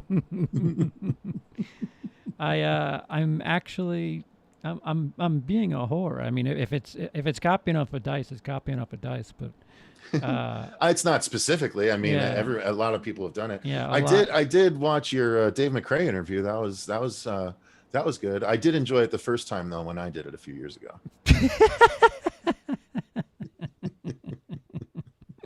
Oh, you were talking about your movie way back then? Oh, maybe it was 2 years ago. Well, yeah, it's almost been 3 years since we started the ball rolling on this shit. At this Holy point. shit, has it been now? Oh yeah, 2019. Yeah, well, no, 2018 is when we first started talking about it at the Mad Monster. Mm-hmm. Friday the 13th, first time watch, CP. Yeah. All right, guys. Jason Lives, first time watch. Never seen it. Hope I like it. But that's what's funny. Like watch. Ashley. So just to shout out the girl, since I've talked about her so much, Ashley Burton. Mm-hmm. And actually, she just caught wind on Twitter recently with some of the creators I follow. Someone posted, "Hey, I just caught wind of this channel. If you guys like reactions, this girl's really genuine and really funny." And I feel the same way. So yeah, Ashley Burton, but it's Ashley, the weird spelling, ASHLEIGH. Oh. So yeah, if you're gonna look it up that the Scrabble spelling. I see. Yeah. but like she's got some fantastic reactions for like Alien and Jaws and some Star Wars reactions. Some of her Star Wars reactions are really funny. But then she like watches movies like The Godfather and Ferris Bueller's Day Off and classics, and she's just like, yeah, I didn't really like it that much. And that's it's like, hysterical. You're like, what? Yeah, so it's really funny to check her out. But that kind of stuff, dude, there's tons of horror movies that or not even horror, you don't focus on horror specifically, but there's tons, because we've been thinking about starting to do that, like identifying movies that none of us have seen and do first time reactions, to try and capitalize on the algorithm. But Emily and I, we called it Chased Celluloid. We did it once forever ago, and not in the same format as these people do. I mean, I've watched stuff like that where it's like a parent showing their kid and they'll show the Empire Strikes Back scene, and the kids like, Father, yeah. what does that mean? Hmm. Yeah, and those blow up, right? Yeah, Those clips always blow up. yeah, So like there's a lot of people that I see people that are like showing my mom this for the first time. yeah, yeah, And yeah, there's a yeah. lot of that too, you know. Yeah, it's just strange. I don't know. The other day, internally, I was like, if I can get to 7,000 by this time next year, I'd be comfortable. Dude, if you started doing first time reactions, you'd be there by the end of the year, if Mm. not earlier. It's crazy how quickly they grow. It's nuts. Yeah, well, the fucking the extreme cinema thing keeps me in the shadows thanks to YouTube's interesting algorithm. Yeah, ask Jay why they Bubble started Blast and extreme. Beyond. Yeah, well, why, not only that, but why they started Extreme Underground as a separate channel because they Oh no couldn't do their shit. extreme movies on Bloodbath and Beyond anymore or Bubble Bath and Beyond. That's such a funny workaround too. It is. Although you know where it came from, right? One of his Twitter followers suggested it. No, I don't. And do you know which Twitter follower it was? Oh no. Was the little one called Wolfman's Got Nards. Oh.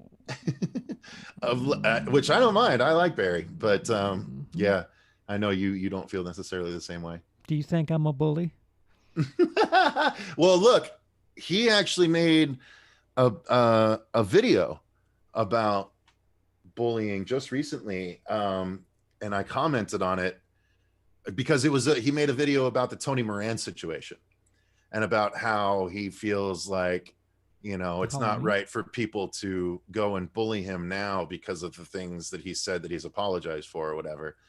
And I just was like, respectfully, I disagree. I think I don't have any problem with a bully themselves getting their due comeuppance from people that they offended with the things that they did. Mm-hmm.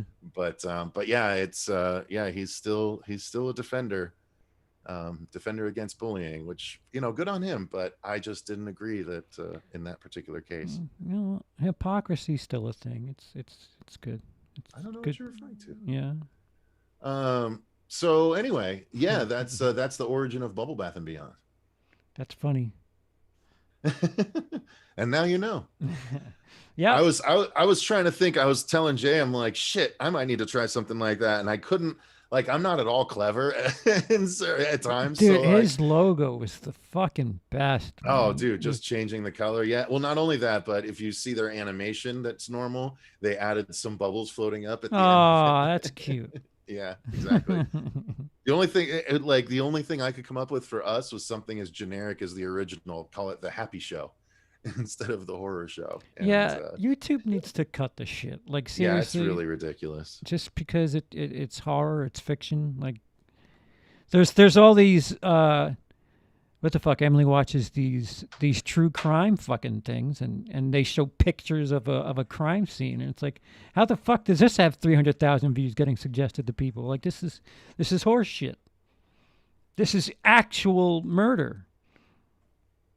Hmm. Just because I don't know, you're presenting it in this weird inside edition type style thing, and speaking in a different fashion than everybody else Hmm. seems to do, leaving you hanging on every word at inopportune times in the middle of a sentence.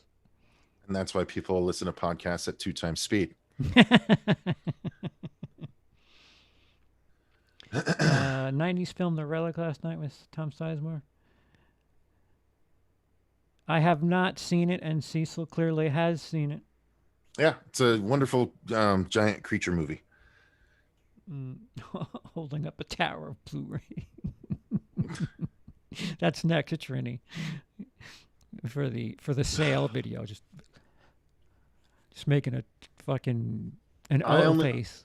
I only do that once a year now, and that's on my Black Friday haul video. Mhm. I don't really do towering Blu-rays. Now what I've relegated a lot of those because I don't get me wrong, I do have to show stuff off to the camera in order to write it off at the end of the year. But I so now I do my haul stuff as I like pre-record it as the pre-show for our live shows that we're doing at least twice a month now. Oh, that's So neat. Yeah. yeah, so Good that idea. way I'm like, hey, welcome to the pre-show. I'm just going to show you guys off some cool stuff that I've got while we're waiting for people to That's filter actually in, and then we'll really smart. I'm going to steal that.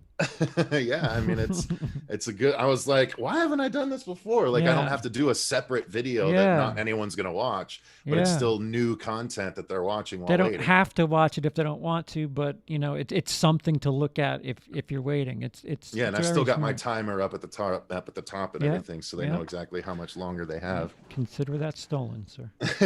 Hey, that's okay. I'm sure I've taken stuff from you in some way, shape, or form, if not by you telling me I should. Maybe not me, but my wife probably.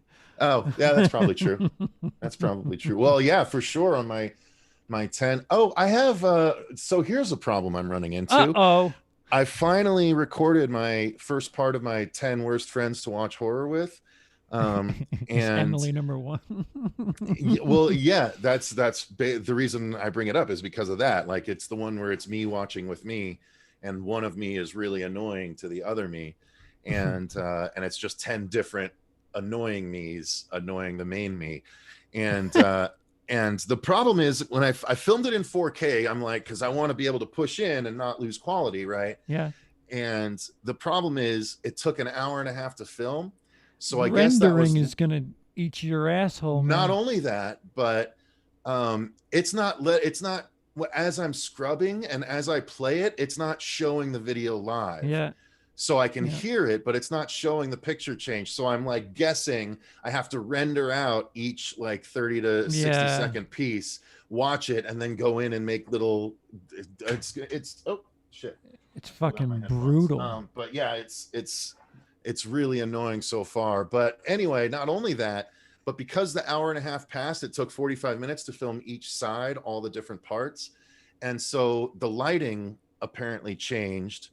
And so now I have to color correct because there's a line straight down the center. Oh, fuck. Yeah.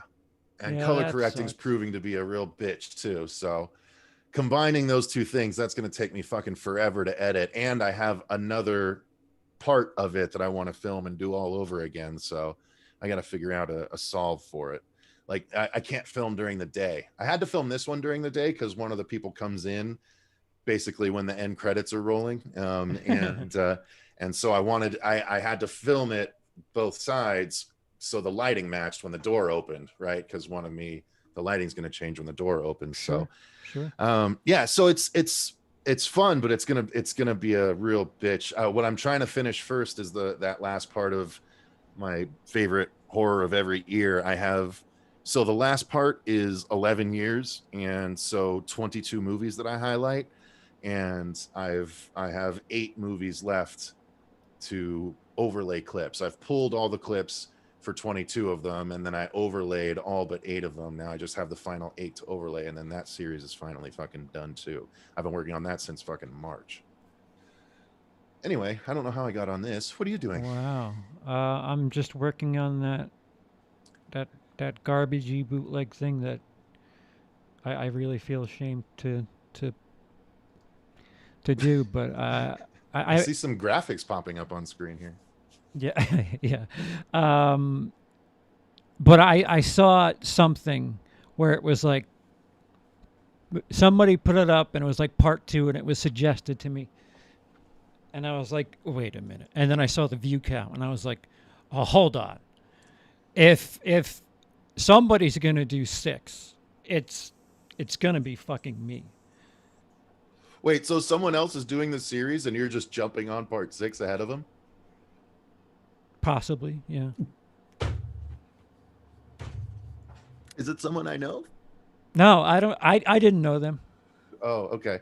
Yeah, that's funny. It was just like you're like, mine will be the first on the internet. Yeah. So that way, if someone comes to me, I'd be like, no, look at the date. Well, mine was out first. I have a little thing that I do in the beginning that'll separate me from the rest. But yeah, gotcha. It's pretty fucking hacky. I mean, dude, like people are like, why don't you review movies? And I'm like, I don't have a camera. So then I reviewed 2 movies. Oh, did you see Censor? Not yet, no. Okay. I reviewed Censor and Gunpowder Milkshake. They still have yet to get 200 views, and I'm like, all right, guys, this is what happens when I do reviews. So, who wants drama?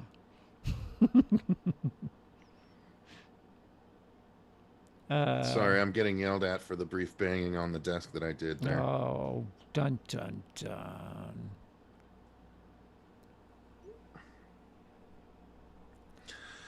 Uh, Uh, just okay. just recently heard a podcast on Ed Gein and his true crime. I knew TCM was loosely based on him, but also Buffalo Bill. Yes, that's yeah. Ed would make skin suits and wear them along with masks of the woman's face. Yeah, yeah. There's a bunch of horror characters that are based on, like loosely based, inspired by, if you will, by Ed Gein. Apparently, the dog thought I was knocking on the door. Started freaking out. Oh, oopsie. If you see something, say something. What is that in reference to, Trini? I don't know. That's a little sketchy to me, though. CP, what did you see and not say anything about? Was there a terrorist attack in your I'm in New York too. house? You can't make Oh, joke. You oof, can't make that jeez. joke. I can. Oof, God. Oh, wait. So are New Yorkers the only one that can make 9/11 jokes Yep. too? Yep. Yep. No, come on, DC. DC is allowed. Yeah. They have to be very careful with what they do. Also, I guess that field in Pennsylvania. Yeah, I was just gonna. You beat me to it, you motherfucker. If you happen to come from that one Yeah. remote field. Yeah. If you're in that little area there, there's maybe but 5 of you, but Uh, you you can are, do it too. yeah, you do have the old school comedian flair and taste to the jokes, which I go to in my head too, but that's why I'm not a comedian, because I'd get canceled immediately. Dude, I was looking through some of my stuff and I'm like, wow, I can't say this anymore. Can't say that anymore. I can't do that anymore. That my material is just so antiquated. And it's hard to say. I mean, it's weird to say that, but yeah, I guess it is. Eobard says, CP, how about you and Emily going through and watching Lost season 1? Oh, Eobard, I'd love to do that. I've seen Lost start to finish at least 6 or 7 times. I Oh, don't know. nobody would watch that at this point. Yeah, I don't. Well, not And I'm only sure that, that's been done a number of times too. nobody, including Emily, by the way. I think that would be part of the problem. Yeah, Yeah, I'm trying to watch Dexter to catch up in it's a time good for show. whatever. Most seasons, there's The first half, yeah, some rough seasons for sure. yeah, including the last one. Yeah, they Game of Thrones that last one pretty bad. Oh, I haven't even seen Game of Thrones' last season, so that's Well, pretty fucking frightening. if you've seen everything up until then, I would stop. Oh no, that bad? Oh, dude, Oh, especially the last, episode, but mostly that whole last season is so completely misguided and terrible. oh, that's disappointing. Oh, I have you not heard that from anyone? No, I try to with TV. I try to stay oblivious. Oh, dude, I'm so sorry, but yeah, that is the widely held opinion. The reason no one talks about Game of Thrones anymore is because the last season literally ruined it for us all. It's Wow. not fun to talk about because the way everything ended was so stupid and anticlimactic and not at all what they were leading up to ahead of that last season. That it's just like, no, like serious Game of Thrones heads that were reviewing every single episode. They're like, I don't even like, there's a group that reviewed every season on the YouTube channel, and they do tabletop games, and they're like, we were going to do the Game of Thrones tabletop game, we don't even want to now, we care so little about the property after what they did. Wow. Yeah, really, it's truly the worst ending season of any TV show, in my opinion, that I've watched. That's some tough competition. It's still very pretty and well produced for the most part, but it's Sure. story-wise so bad. How long ago did they divert from the books? I think like the last 3 seasons Okay. were past the books, if I'm not mistaken. Maybe the last 4. Um, Yeah, mm, that's frustrating. See, Dexter to me, the last episode was the terrible thing, Oh not God, the whole last season. that was a big fucking pile of shit right on top of the cupcake there. It was Hmm. so terrible. And I already do have a spoiler of someone that I know is not in the new season of Dexter, because he was at Mad Monster and he was very vocal about the fact that he wasn't happy about it. Do you want to know, or is it spoiler? Is it Harry? Is it Yeah, James Remar. that's pretty fucked up. Yep.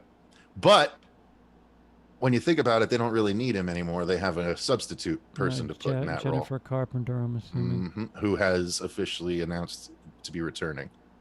Yeah. Uh, So I'm guessing that she's going to be the new voice of reason? yeah, Question mark. whatever. It's not her code. Yeah, that's true. That doesn't make sense, does it? Oh, that's beat, man. That's really fucking beat. Dude, I'm so skeptical for this Dexter. I trust me. I want to enjoy it. I really want to enjoy it, but I'm nervous. I'm just so fucking nervous about it. Yeah. No one can blame you for being so. Yeah. Hey, how do you feel about Rick and Morty so far? So I've been a little up and down with it Uh huh. because it doesn't feel as overarchingly focused Yeah. as the Right. past couple seasons have Right. been. It feels a lot more serialized this year. Yep. Um, Yep. and I don't think I like that as much. I agree. Um, but it's been entertaining at times.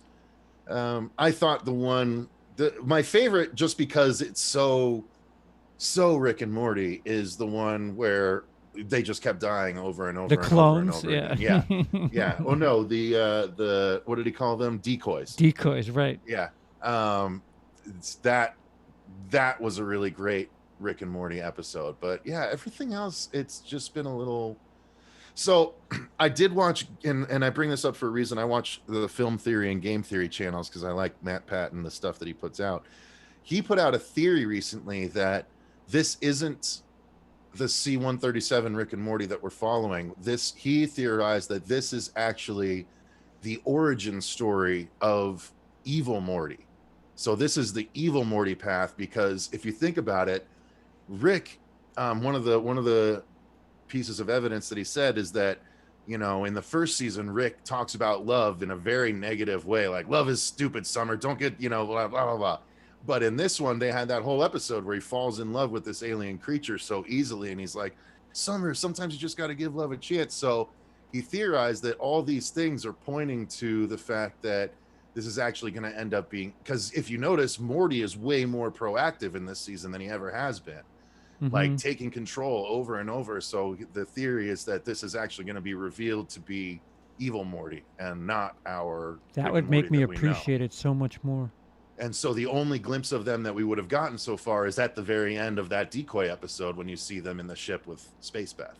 Yeah. Yeah. It's so strange. Like, the one thing I've gotten from this, like, if you were to ask me like one major theme, I would say sex.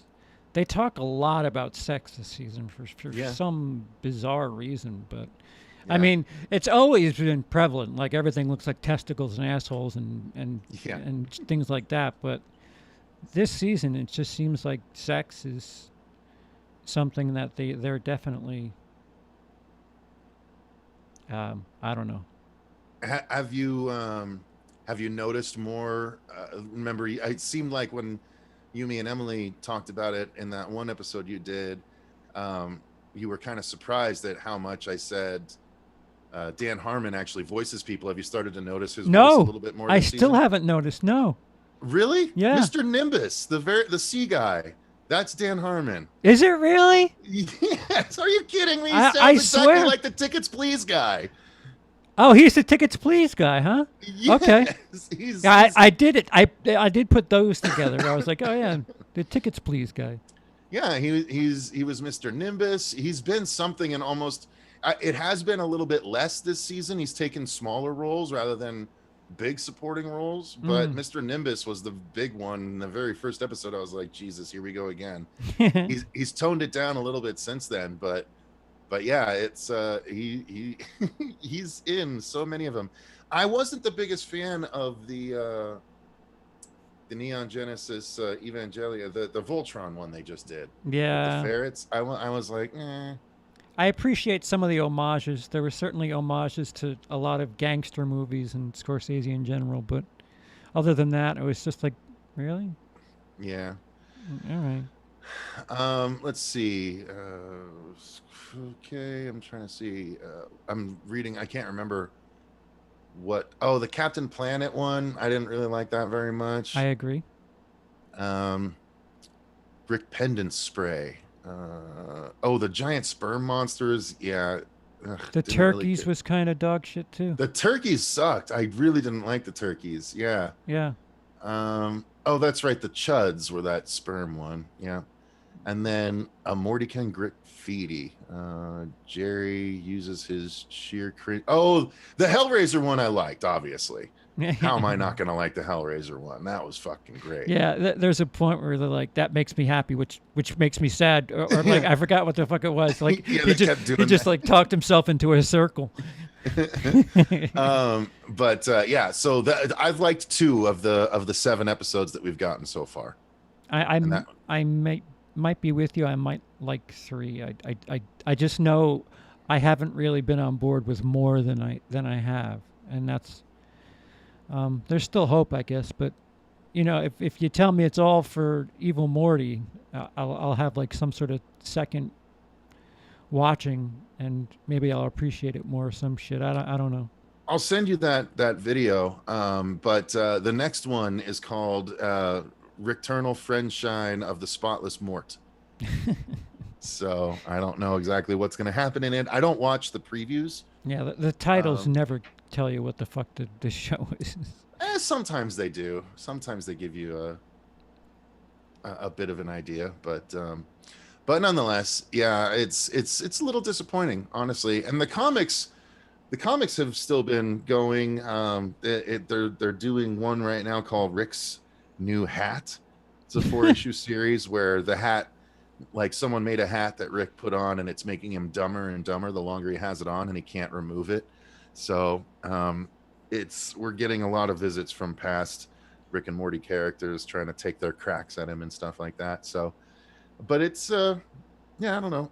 They did just put out the first of a 5 issue Trover Saves the Universe comic as well, which I don't know if you ever Trover? heard about that game. That was a VR game that came out made by Justin Roiland that reuses a lot of the same Rick and Morty voices in it and stuff like that. So, anywho, Hey, yeah. do you still have that prison game? Oh yeah, We need No to Way Out. finish that before it gets off of Game Pass. Yeah, I'm fun. I actually have their follow up game to try and play with my girlfriend at some point. But Follow up game. yeah, It Takes Two is the new game by that company. Is it the same premise? No, it just came out this year. It's a different premise. It's basically it's about a husband and a wife and their little girl, and the husband and wife are on the brink of divorce, and they actually tell the daughter that they're going to get a divorce, and she goes upstairs and cries on a couple of plushie dolls that she's made of them, and then they wake up the next morning as these plushie dolls, and it's still a 2-player co-op game only, but you can do split screen, so you and Emily could play together. Like, it's supposed to be one of the best, if not the best, couples video games ever made. Really? But it's also, they say it's one of the best co-op games ever made because it's all the gameplay, it like is different. It's emergent, different, not emergent, but it's all the different levels like are different types of gameplay, and you have to work together. Like, the guy can do certain things, the girl can do certain things, and you have to work together to get where you need to go. And ultimately you're trying to mend your relationship, or you will, I'm assuming, mend your relationship throughout the trials and tribulations together. Is it on Game Pass? I don't know. I have it on Xbox. I don't it's probably not yet, Yeah. but because it's still pretty new. Daddy ain't paying for shit. If it's on Game Pass, I'll play it. Well, I think though, no, I think if one person buys it, like, so after I do play with my girlfriend, I could Listen, technically leave your sex share life with out you. of this. No, I mean, I'm just saying, if I have the game, I can invite someone and they can play it with me, even if they don't have it. Oh no shit. Yeah, Okay, yeah. that's pretty cool. So that's what I was driving at. I see. Very But disappointed in old. The cave. The cave scene was great, but the dialogue was awful. Yeah, yeah, Jake. We were talking about it a while ago. It's bad. hmm Uh, still not as bad as The Happening, but it's pretty bad. yeah, I'll agree with that. I mean, I could probably watch it again. I can't say the same thing for The Happening or Lady in the Water or like, Lady in the Water has such weird energy to it that I don't mind watching it for dude, it's some so reason. fucked that movie. He just has a real problem giving himself too much to do in movies now. Like he gave himself an actual recurring speaking role in Yeah, Old, and I'm like, dude, you pull everyone out of the movie when you do that yeah, every single time. yeah. Tarantino sucks as an actor. Doesn't mean everybody else can do it. Mm-hmm.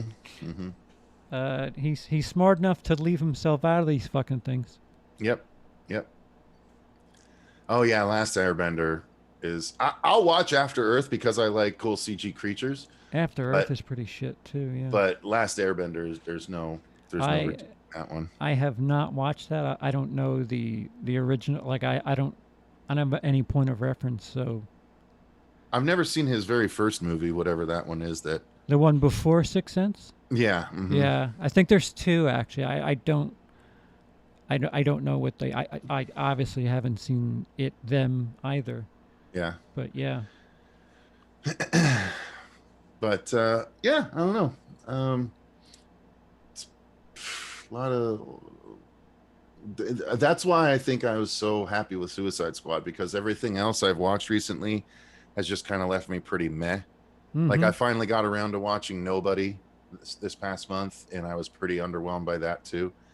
And then I thought Gunpowder Milkshake was pretty underwhelming too. I know Oh you brought that up. yeah. Um, I like the style of it, but ultimately I wasn't that entertained by it.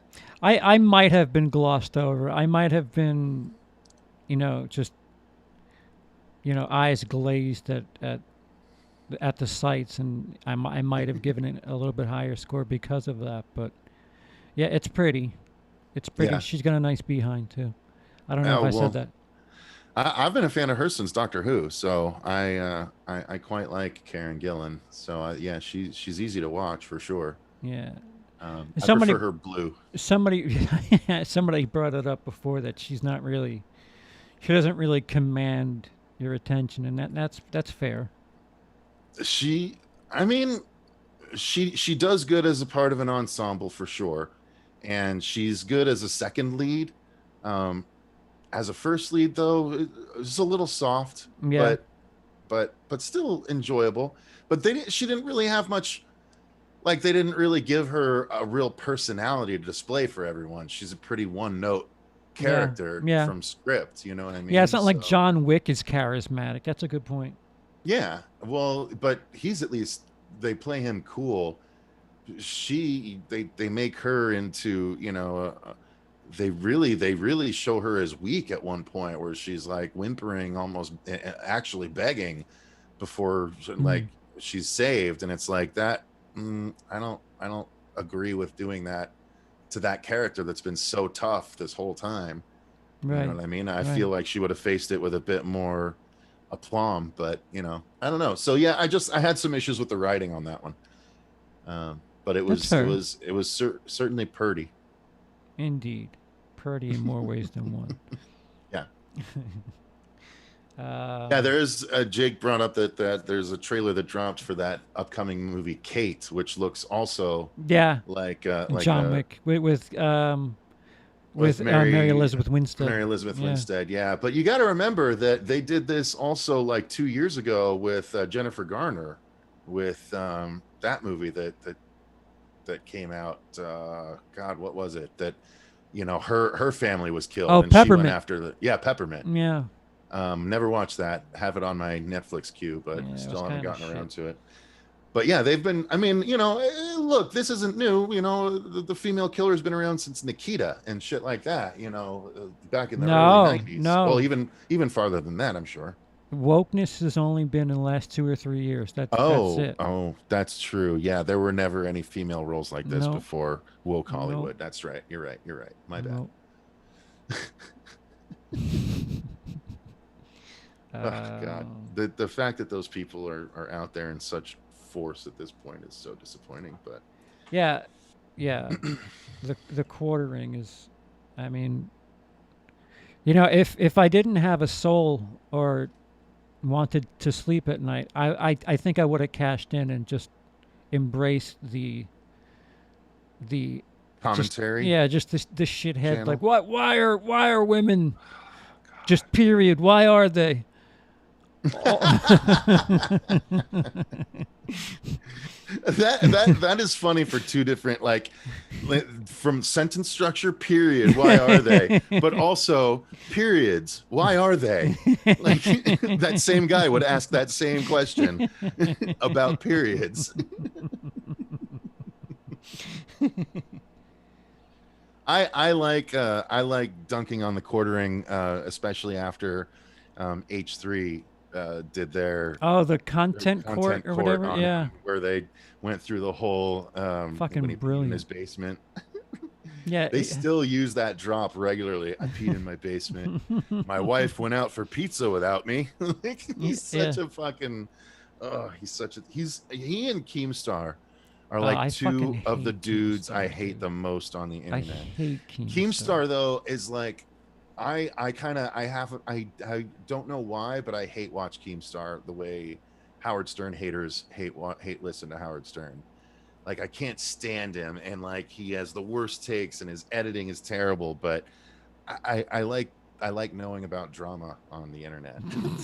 You know this, Yeah, yeah. so so I find myself still watching, but he's so successful, which is so much more Dude, frustrating. everybody Like, wants that tea.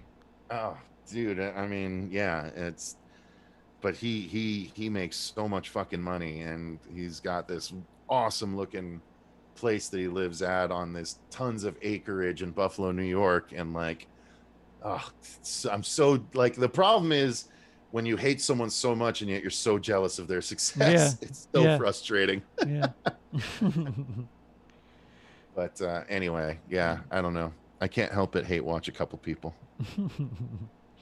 um, all right. Well, I'm going to. Do you have anything coming up on your channel? I'm going to bid you adieu before Oh, I sure. react to 2 or 3 things, and then I'm going to shut her down. Yeah, yeah. No, I don't. Outside of the Elvira thing, we have a spotlight on the. Well, I guess there's one thing. So the International Horror and Sci-Fi Film Festival, as a part of the Phoenix Film Festival, is happening again starting next week. So we are going to be watching a bunch of horror movies that will eventually be distributed for everyone else to see over the course of the next year or two. Are you going to So do like reviews like after you see them, like you did last time?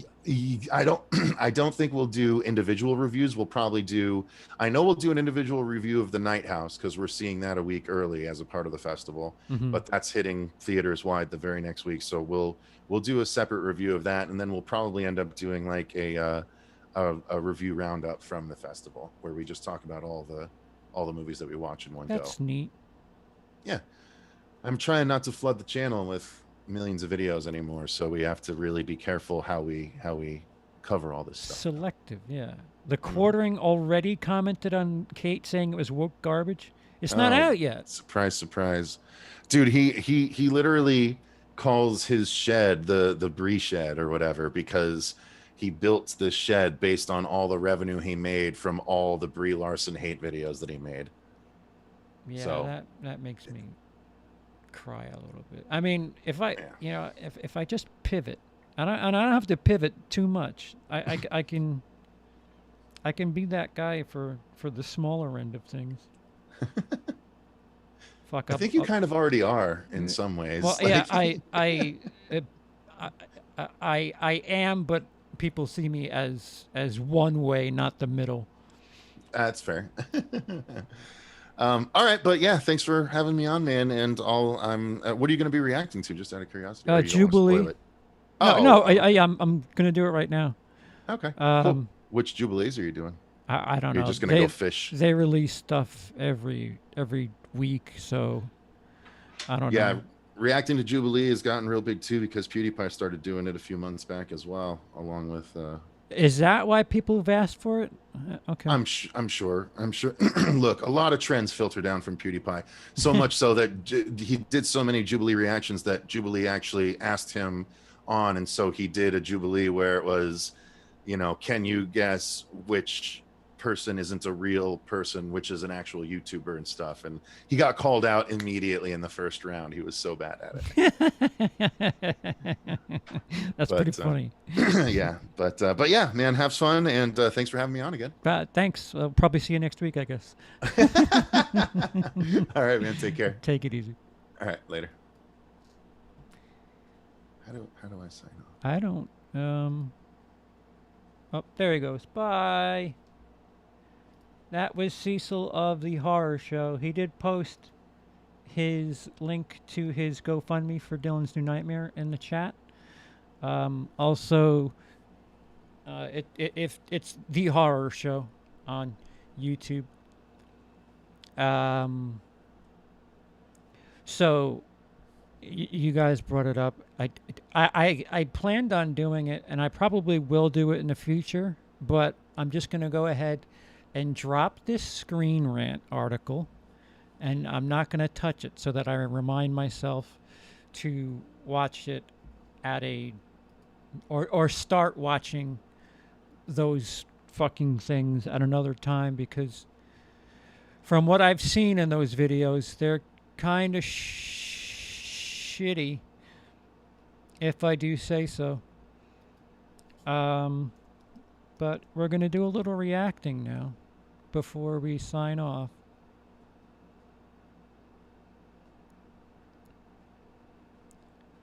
Ooh.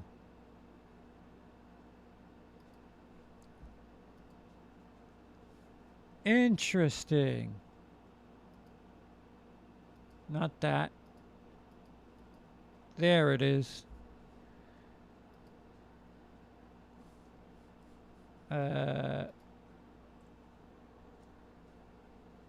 Nope.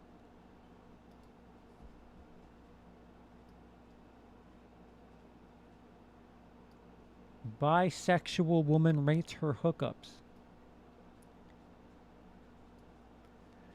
I have a vested interest in this topic. I'm moving myself and not the thing. All right, so I guess I can scoop it to there. All right, who's ready for some bisexual interests and hookups?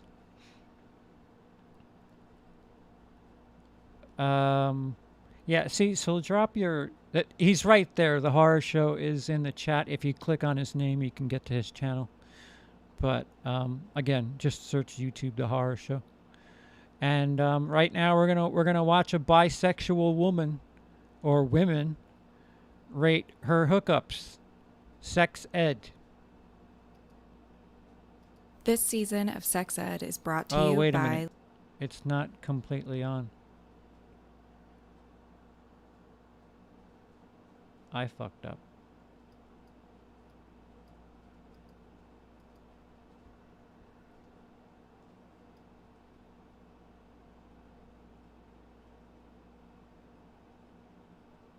I don't think it's that long. What the fuck?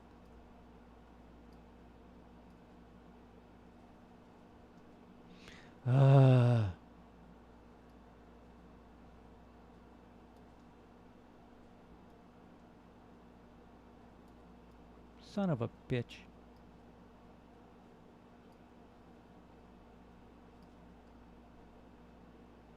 Okay. Now where'd you go? All right. Lilo. Stick around until after the episode to learn a little bit more. How was she in bed? Sade was excellent in bed. He's really good in bed. He made me finish like a bunch before finishing himself. Yeah, he's great. He's like really good in bed. Sage.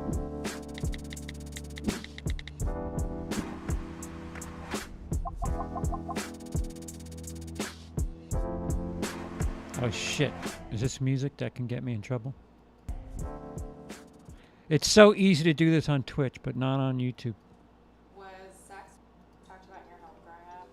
I actually was very much like abstinent till marriage kind of person. I think when like puberty started to hit, you start like feeling things and body changes and all of that occurs. I had sex for the first time at like 16. I cried afterwards. Had a lot of guilt. Really fun, great experience, poor guy. I knew that Oh, that's there sarcasm. were like I was like- sexual things that happened in life, but it wasn't something that I thought was like applicable to me, kind of until puberty.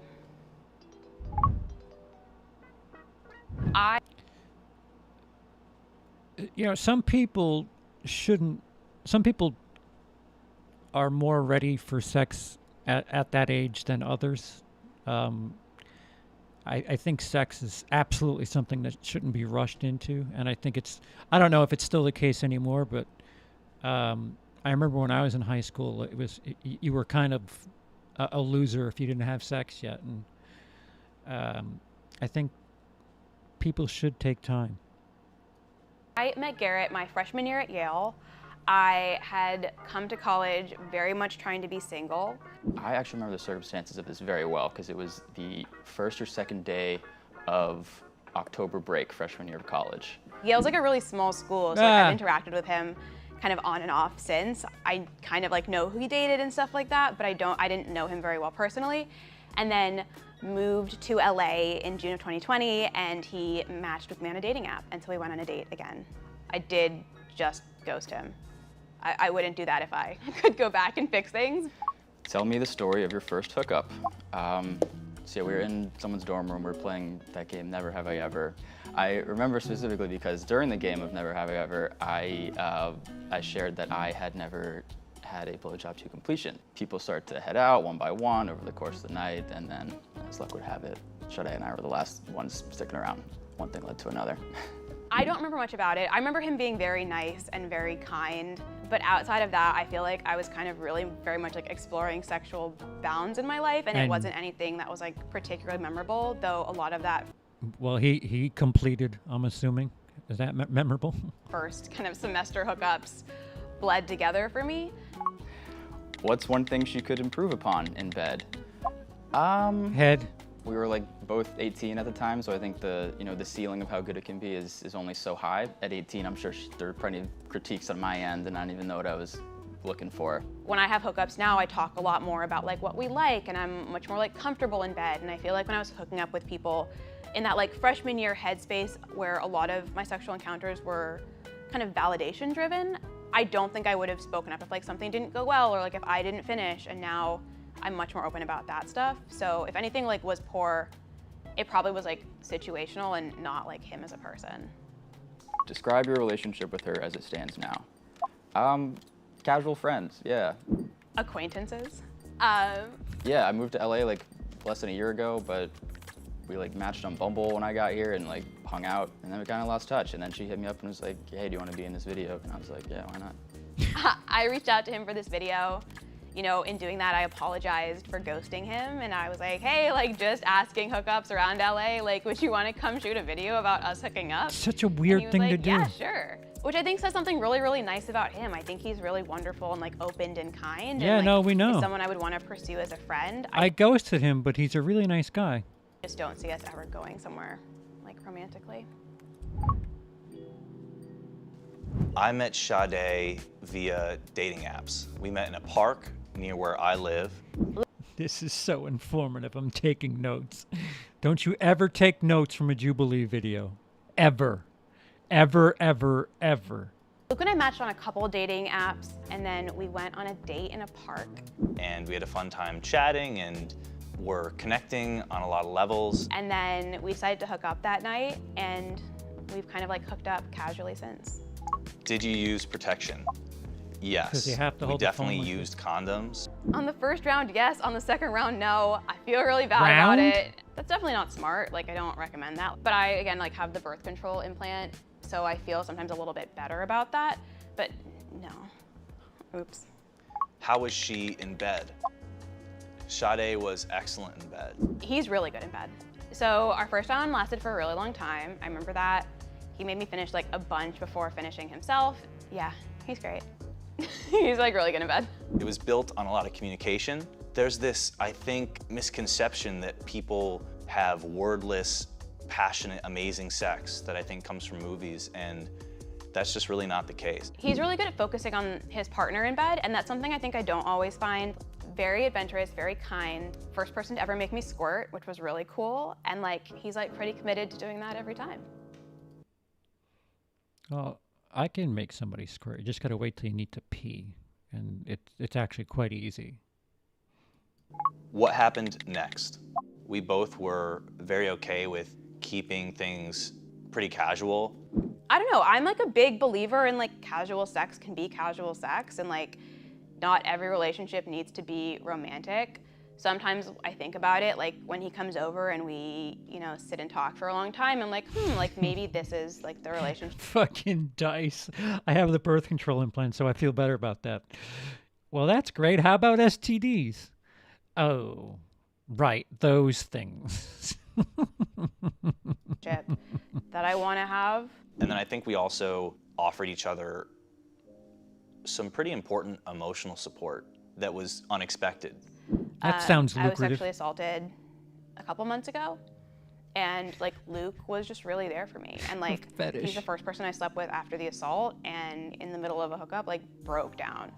And like he immediately caught it. He was like very careful to like ask if I was okay. Like even if it ended horribly tomorrow, like I could never regret hooking up with someone who has just been such a wonderful support So if somebody asks you if you're okay, that's all you need from somebody? system in such a hard time of my life. All I'd hope for is that we remain on good terms, and that we look back on whatever we've had fondly. So we met back in 2018, interning at Goldman Sachs together. She's tiny. Jess and I met in our 2018 Goldman Sachs summer internship. She worked in finance and I worked in HR, and we sat next to each other on the first day. And I remember looking at her and being like, oh my gosh, that is such a hot suit. She's beautiful and she's wearing this black suit, and I remember thinking, I want to be her friend. Tell me the story first. Friend. Jess and I have just like made out. Again, like we met in 2018, and then this weekend is the first time we've seen each other in person since then. So like, it's cool to have those conversations. It's definitely more like emotional, less physical. Keep in mind, she said she worked in HR, human resources. You know, they're usually the people that you need to talk to about relationships at the office. Just for the sake of irony. How good is she as a kisser? Great, incredible. She's really hot. It was good. She said I was a good kisser, so that was good. How was she? She's good. Solid. 10 out of 10. I know she's like wary about coming across as like a fuckboy, but like I think she's really, really awesome. And I also like know about her other dating life, and I know that she's good in bed, from what I've heard. So you don't Do you know. ever think about them, fantasize about them? I wouldn't say I fantasize about her or think about her in that way, just because we do have like this incredible friendship, and we've talked about dating and we've talked about going into a relationship together, and I don't think I would want to jeopardize our friendship anytime soon just for the chance of dating. Oh, Even if we don't kind friend of go zone. that route, she's definitely like a platonic life partner, someone I want in my life. Like we've talked about like buying a house together, or like we have that like if she turns 40 and we're both single, we're getting married type thing. But it's definitely like a different relationship than a lot of the other ones I've had in the past. Is there any Wait, R. Kelly pissed on one chick and the world went mad. Women be pissing on men and nobody blinks an eye.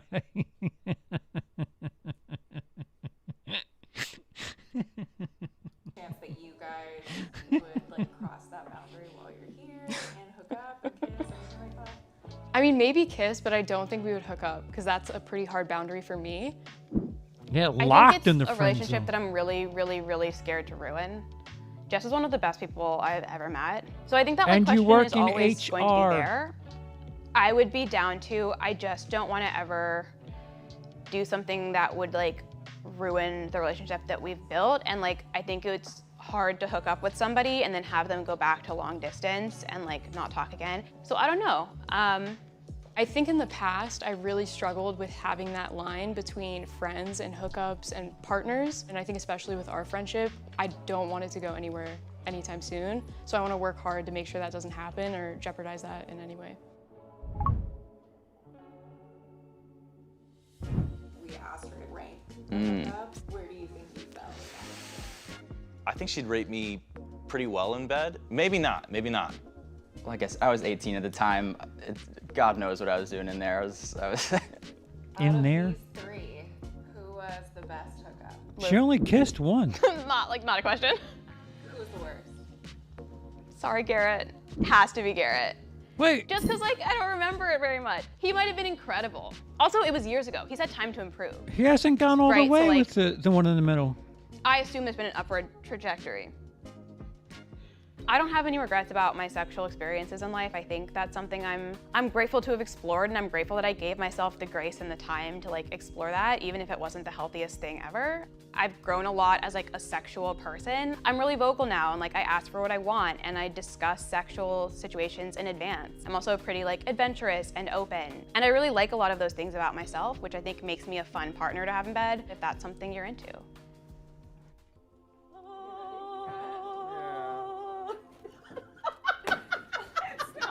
Oh, now's the part where they start doing ads for toys. She wasn't a hookup. That's what I'm saying, Skulder. She was just a kissy. I don't even know if you could call her friend with benefits because she got friend zoned. What do we got here?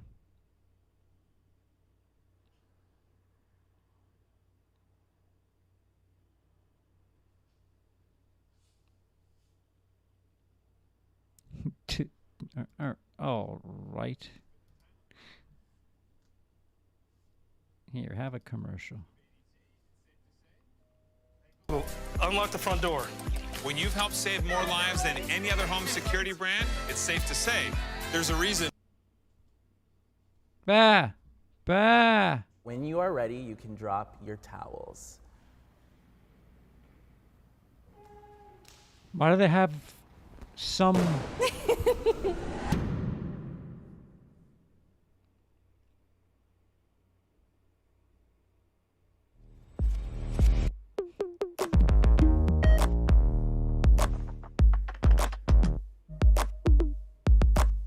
Nudists.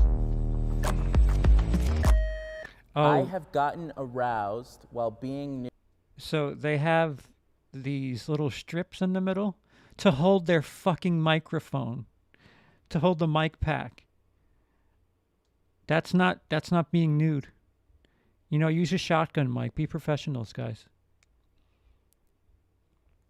The title of this video is Do All Nudists Agree or Disagree? Just in general, on politics, what? Nude. 3, 2, 1, go.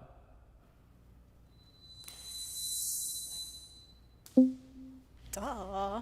I'm a pansexual. I just like human beings. I think they're hot. If I'm at a nude beach or at a nude social gathering, I may like get aroused because they're just hot people. Like, oh, you guys, y'all are beautiful. You too. Thank you. It's completely natural to get aroused, whether people are naked or clothed. Exactly. Like, it doesn't really matter. Like, a girl could be wearing lingerie, she could be wearing booty shorts. A guy could be topless, and I could get aroused. As someone who throws nude events, there's definitely been times where people have been aroused at the event and they can excuse themselves. But there's never been a time where it's happened and, you know, people made a big deal out of it. It's just something that comes and goes. It's a natural part of life. And I think you learn that being naked more anyway. The human body is over. I like how, like, the men are just kind of, you know, whatever, but the females are quite... There's some attractive females here. The men, you know, they should blur out their nipples. That's all I'll say about that. Overly sexualized. 3, 2, 1, go.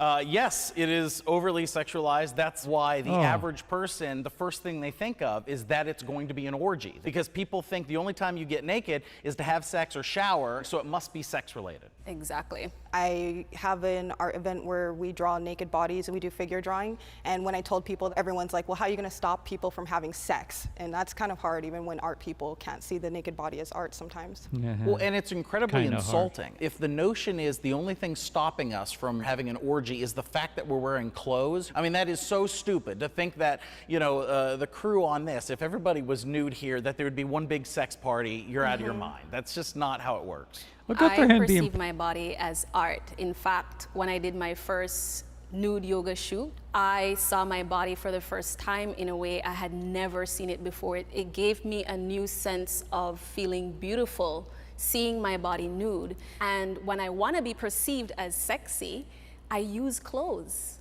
Because with clothing, you can be so much more sexy. So I got to give the guy credit because he's more comfortable with his body than I am mine. So.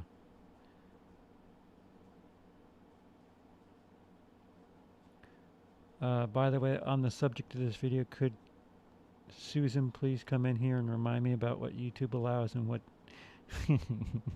Susan. we're doing a thing called Hot Takes. We had our audience submit the hottest take they have and assumptions that they have. I'm watching on a this YouTube group. video, So so... the first one, I sit with my bare butt on the couch. We need more clarification. Is it my couch or my friend's couch? couch? Or my friend's couch? That's There's what an I'm gonna etiquette say. thing here. There is a naturist etiquette. You should bring a towel or something, you know. I have slip covers on my sofa. Smart. I just cut out the middleman and only have brown furniture. Oh Nudist He's implying that he shits himself. crave attention. I have to admit, sometimes when I go on nude hikes, there's a certain degree of getting caught that does speak to an exhibitionist side of me.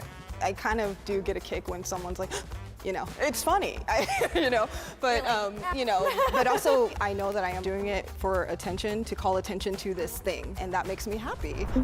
Nudists do a lot of psychedelics. I personally abstain, but I'm also in a huge art crowd, so yeah. I don't do drugs. I mean, I recently had an experience with a weed brownie, and that took me out, and I was like, this is not for me. Okay, next prompt. Being naked in public should be legal.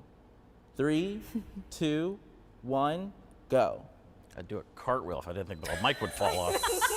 Can I keep on going? Can I just go all the way over here? Of course, being naked in public should be legal. The more it becomes accepted and normalized, the less people would freak out about it. And if you look at basic history, there was a time men couldn't be topless at the beach. Yeah, that's right. Come on, brother, come on. Through all society, it's always, like if you go to another country right now, there are places women can't show their face. So it's like, oh my God, you're showing your face. It's just a basic thing that needs to change because it doesn't hurt anybody, it doesn't affect anybody. And if it was legal, I would be naked on the street right now. Okay, so I somewhat agree because I also know that not everyone wants to see someone, you know, naked in public because that may not be to their liking. I have a counter to that. That's how some people feel when maybe a really big girl is wearing super booty shorts, but that's her choice to wear it, and people will tell her, like, I don't want to see that, and that's not fair because you can just look away if you don't want to see it. No one's telling you you need to stand there and stare or make an opinion about it. Well, yeah, it's just because, you know, it would just make like a huge like uproar. I think there should be certain spaces for people to be naked in public and, you know, just for certain spaces for just regular people just to wear, you know, boring ass clothes.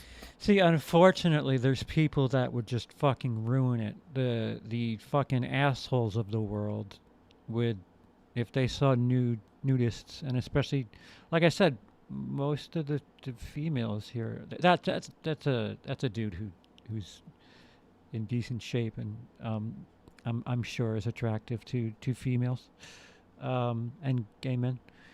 But you know, some of these people, if they were nude in certain parts of the world or country, they would come across some unruly people, and that's kind of shitty. It doesn't need to be legal everywhere, because going down the financial district, you know, it does not make any sense. I agree, but I mean, like, that's the same thing for all people who are fighting for their rights to do something. There's gay bars that get shot up. Does that mean that gay people should just have a space where they should just be gay only in this space because it's offensive to somebody and they decided to shoot people? So I'm just saying that, like, what you're saying, I really do understand it, but it's kind of like a fear-based thought to me. Yes, I think right is right. What makes you think it's right? For you to have the basic human right to be the way you were born? Yeah. That's it? What I'm trying to say is that, like, what you may think is right for you may not be right for other people as well. That's why they don't have to participate in it. Exactly. Like, the whole concept of legality just means that you're not going to get in trouble for being nude. Like, in my country, I cannot do that. Like, I could get arrested. We're not forcing everybody to be naked. We're just giving people the freedom to be naked if they want to be naked. It is appropriate to be nude among children and minors. 3, 2, 1, go. Hey, how about an Elantra ad? versus Honda Civic. Look what Elantra has, and what Civic. Honda wants to be on top of that. I fucking belong to nudity. strictly family naturist groups. There is also a background check that is made that you pay for. That's what makes it wholesome for me. That's why I somewhat agree, but obviously public nudity where it's not a community, then I can see where it can cross a line.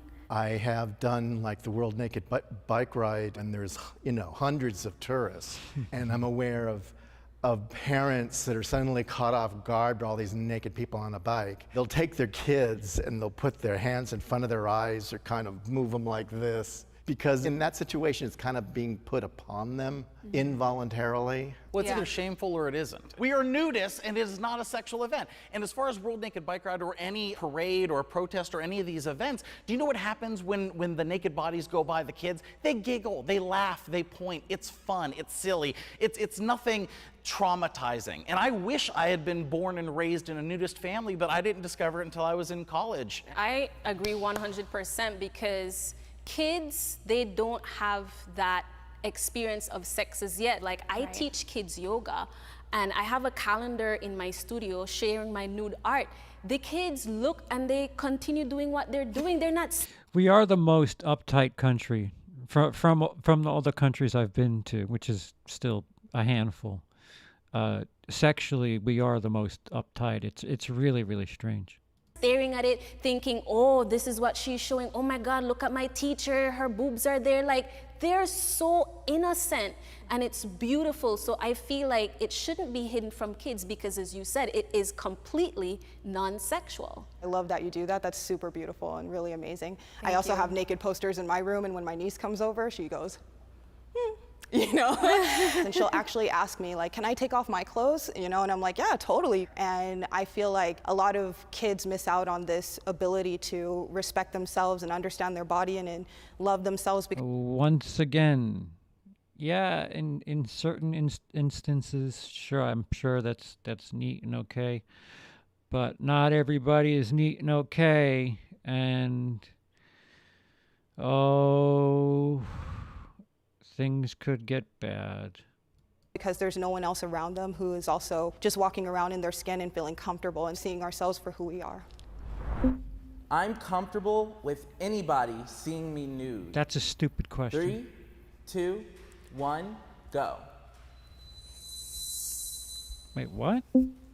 My naked body's all over the internet. First I was kind of scared, but then I was like, you know, I'll just say fuck it. I made my confidence a whole lot stronger. To me, it's like, I don't care if you see me naked. I feel like you're just seeing the real me, the true me, you know? Yeah, so.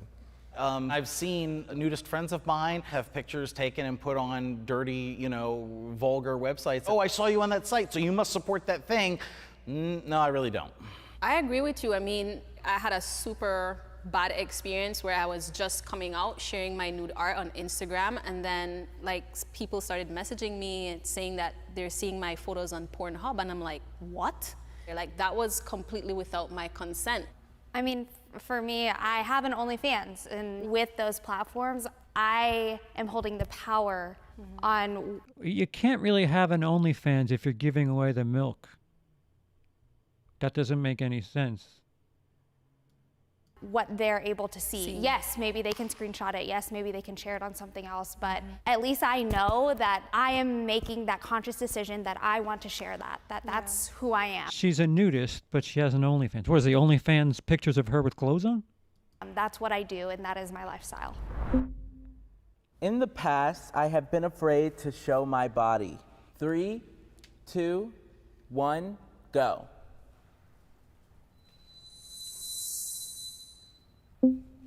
I didn't even know it existed when I was a kid, when I was in high school. I didn't even think about that kind of stuff. But when I went to college, I had people who would pose nude from art classes, and immediately it was a bucket list thing where I was like, oh, that's a thing I can do? And so I signed up, I did it, and that's when I was like, oh, this is great. And I got known as kind of like the naked guy on campus. Like I was naked at my dorm. I would go to people's rooms, and they would have a picture of me that they had drawn me. I'm like, hey, that's me. And people would recognize me, and it was fun, it was silly, it was goofy. I wish everybody had that.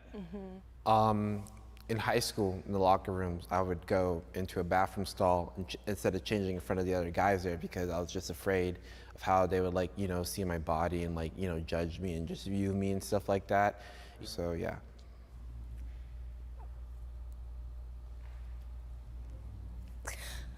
Sorry. The question, I did not even know that was going to trigger me. I was afraid to show my body before because I have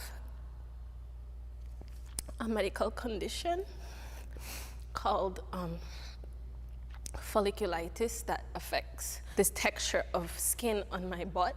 So even as a kid, when people would go to swimming pools, people had on bikinis or whatever, but I would always wear shorts because I started seeing that everyone's butts looked smooth and mine didn't. So I felt something was wrong with mine, and it took me so many years before I even had the courage to go and let a doctor look at it to diagnose it. Now, I mean, if you see my Instagram, you would never think that I had this issue, but it shows that I've come such a long way, but it was a struggle before. That's beautiful. You're perfect the way you are. You always were. Thank you.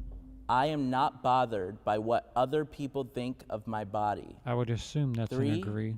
2, 1, go. Yeah, why would I care? As a kid growing up with really bad anxiety and stuff, even though I do show myself online naked, there's another part of me that also thinking do they like it or are they gonna make fun of me? Other people's opinions will definitely get to me. I have a mirror, so I know what I look like, and I don't really care what other people have to say. I'm a fat guy, man boobs, small penis, I don't care. It's my life. You either love me or you don't. And anybody who throws some hate my way, they're more saying something about themselves. Well, when I first started being nude openly was the first time when I saw myself and I was like, I actually love myself. I love my body. I used to think, oh, I need bigger boobs. I don't need to do that. And why is that so revolutionary? Why is this Right. outrageous? Shouldn't this be the way it is? Why do we look so crazy saying things that make total common sense? Exactly. Because we're taught to not like ourselves, and I've been thinking about why. Because our society profits from our insecurities. Yes. I mean, plastic surgery is pretty freaking expensive. Makeup, everything. If everyone was happy, how many people would go out of business? Yeah. I think at the end of the day, I'm 100% happy with the way that I look and how I feel. I think, yeah, I do. I think I look amazing and I love it. And I love being who I am right now. And I've fluctuated through different weights and I've lost weight and gained weight and my body's gonna change and I can't wait to get older. I think that it's such a beautiful thing. Yeah. And not everybody gets to do that. Yeah. Exactly. I love bodies in general. Me too. I love you guys. You're all beautiful. That is officially a wrap. If you want to wear it, we do have some Jubilee merch. Oh my God, I love this. Thank you. Oh no, these are so cute. Some good merch, guys. Thank you. This is the stuff. At least it's not like clothes. It's like a hat. Anyone who's comfortable with hugs, bring it in. Yeah. I am. I'm I mean, if sweaty. it Sweaty, yucky, gross hugs. That's life. That's life. Oh. Hello, hi everybody. Yay! I'm so glad I got to meet all you guys. Yay! Okay. Well, I think we'll end it there. There's no topping that. I've been streaming on Twitch, doing Resident Evil 8. I'll be doing that again.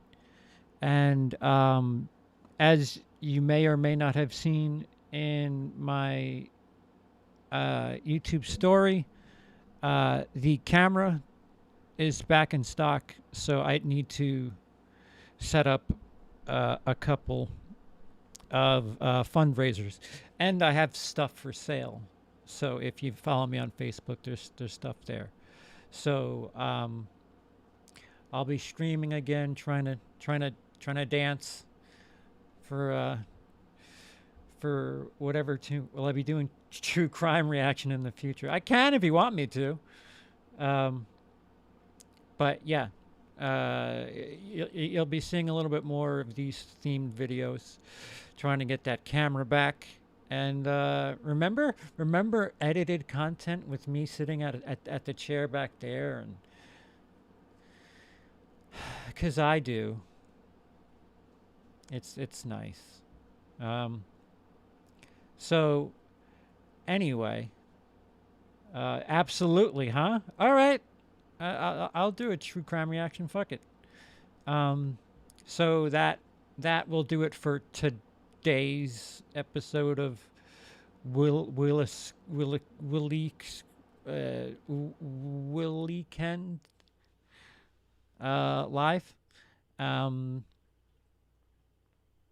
Subscribe, hit the bell, hit the like button, and patreon.com/WILIscredia. I have been CP, you have not.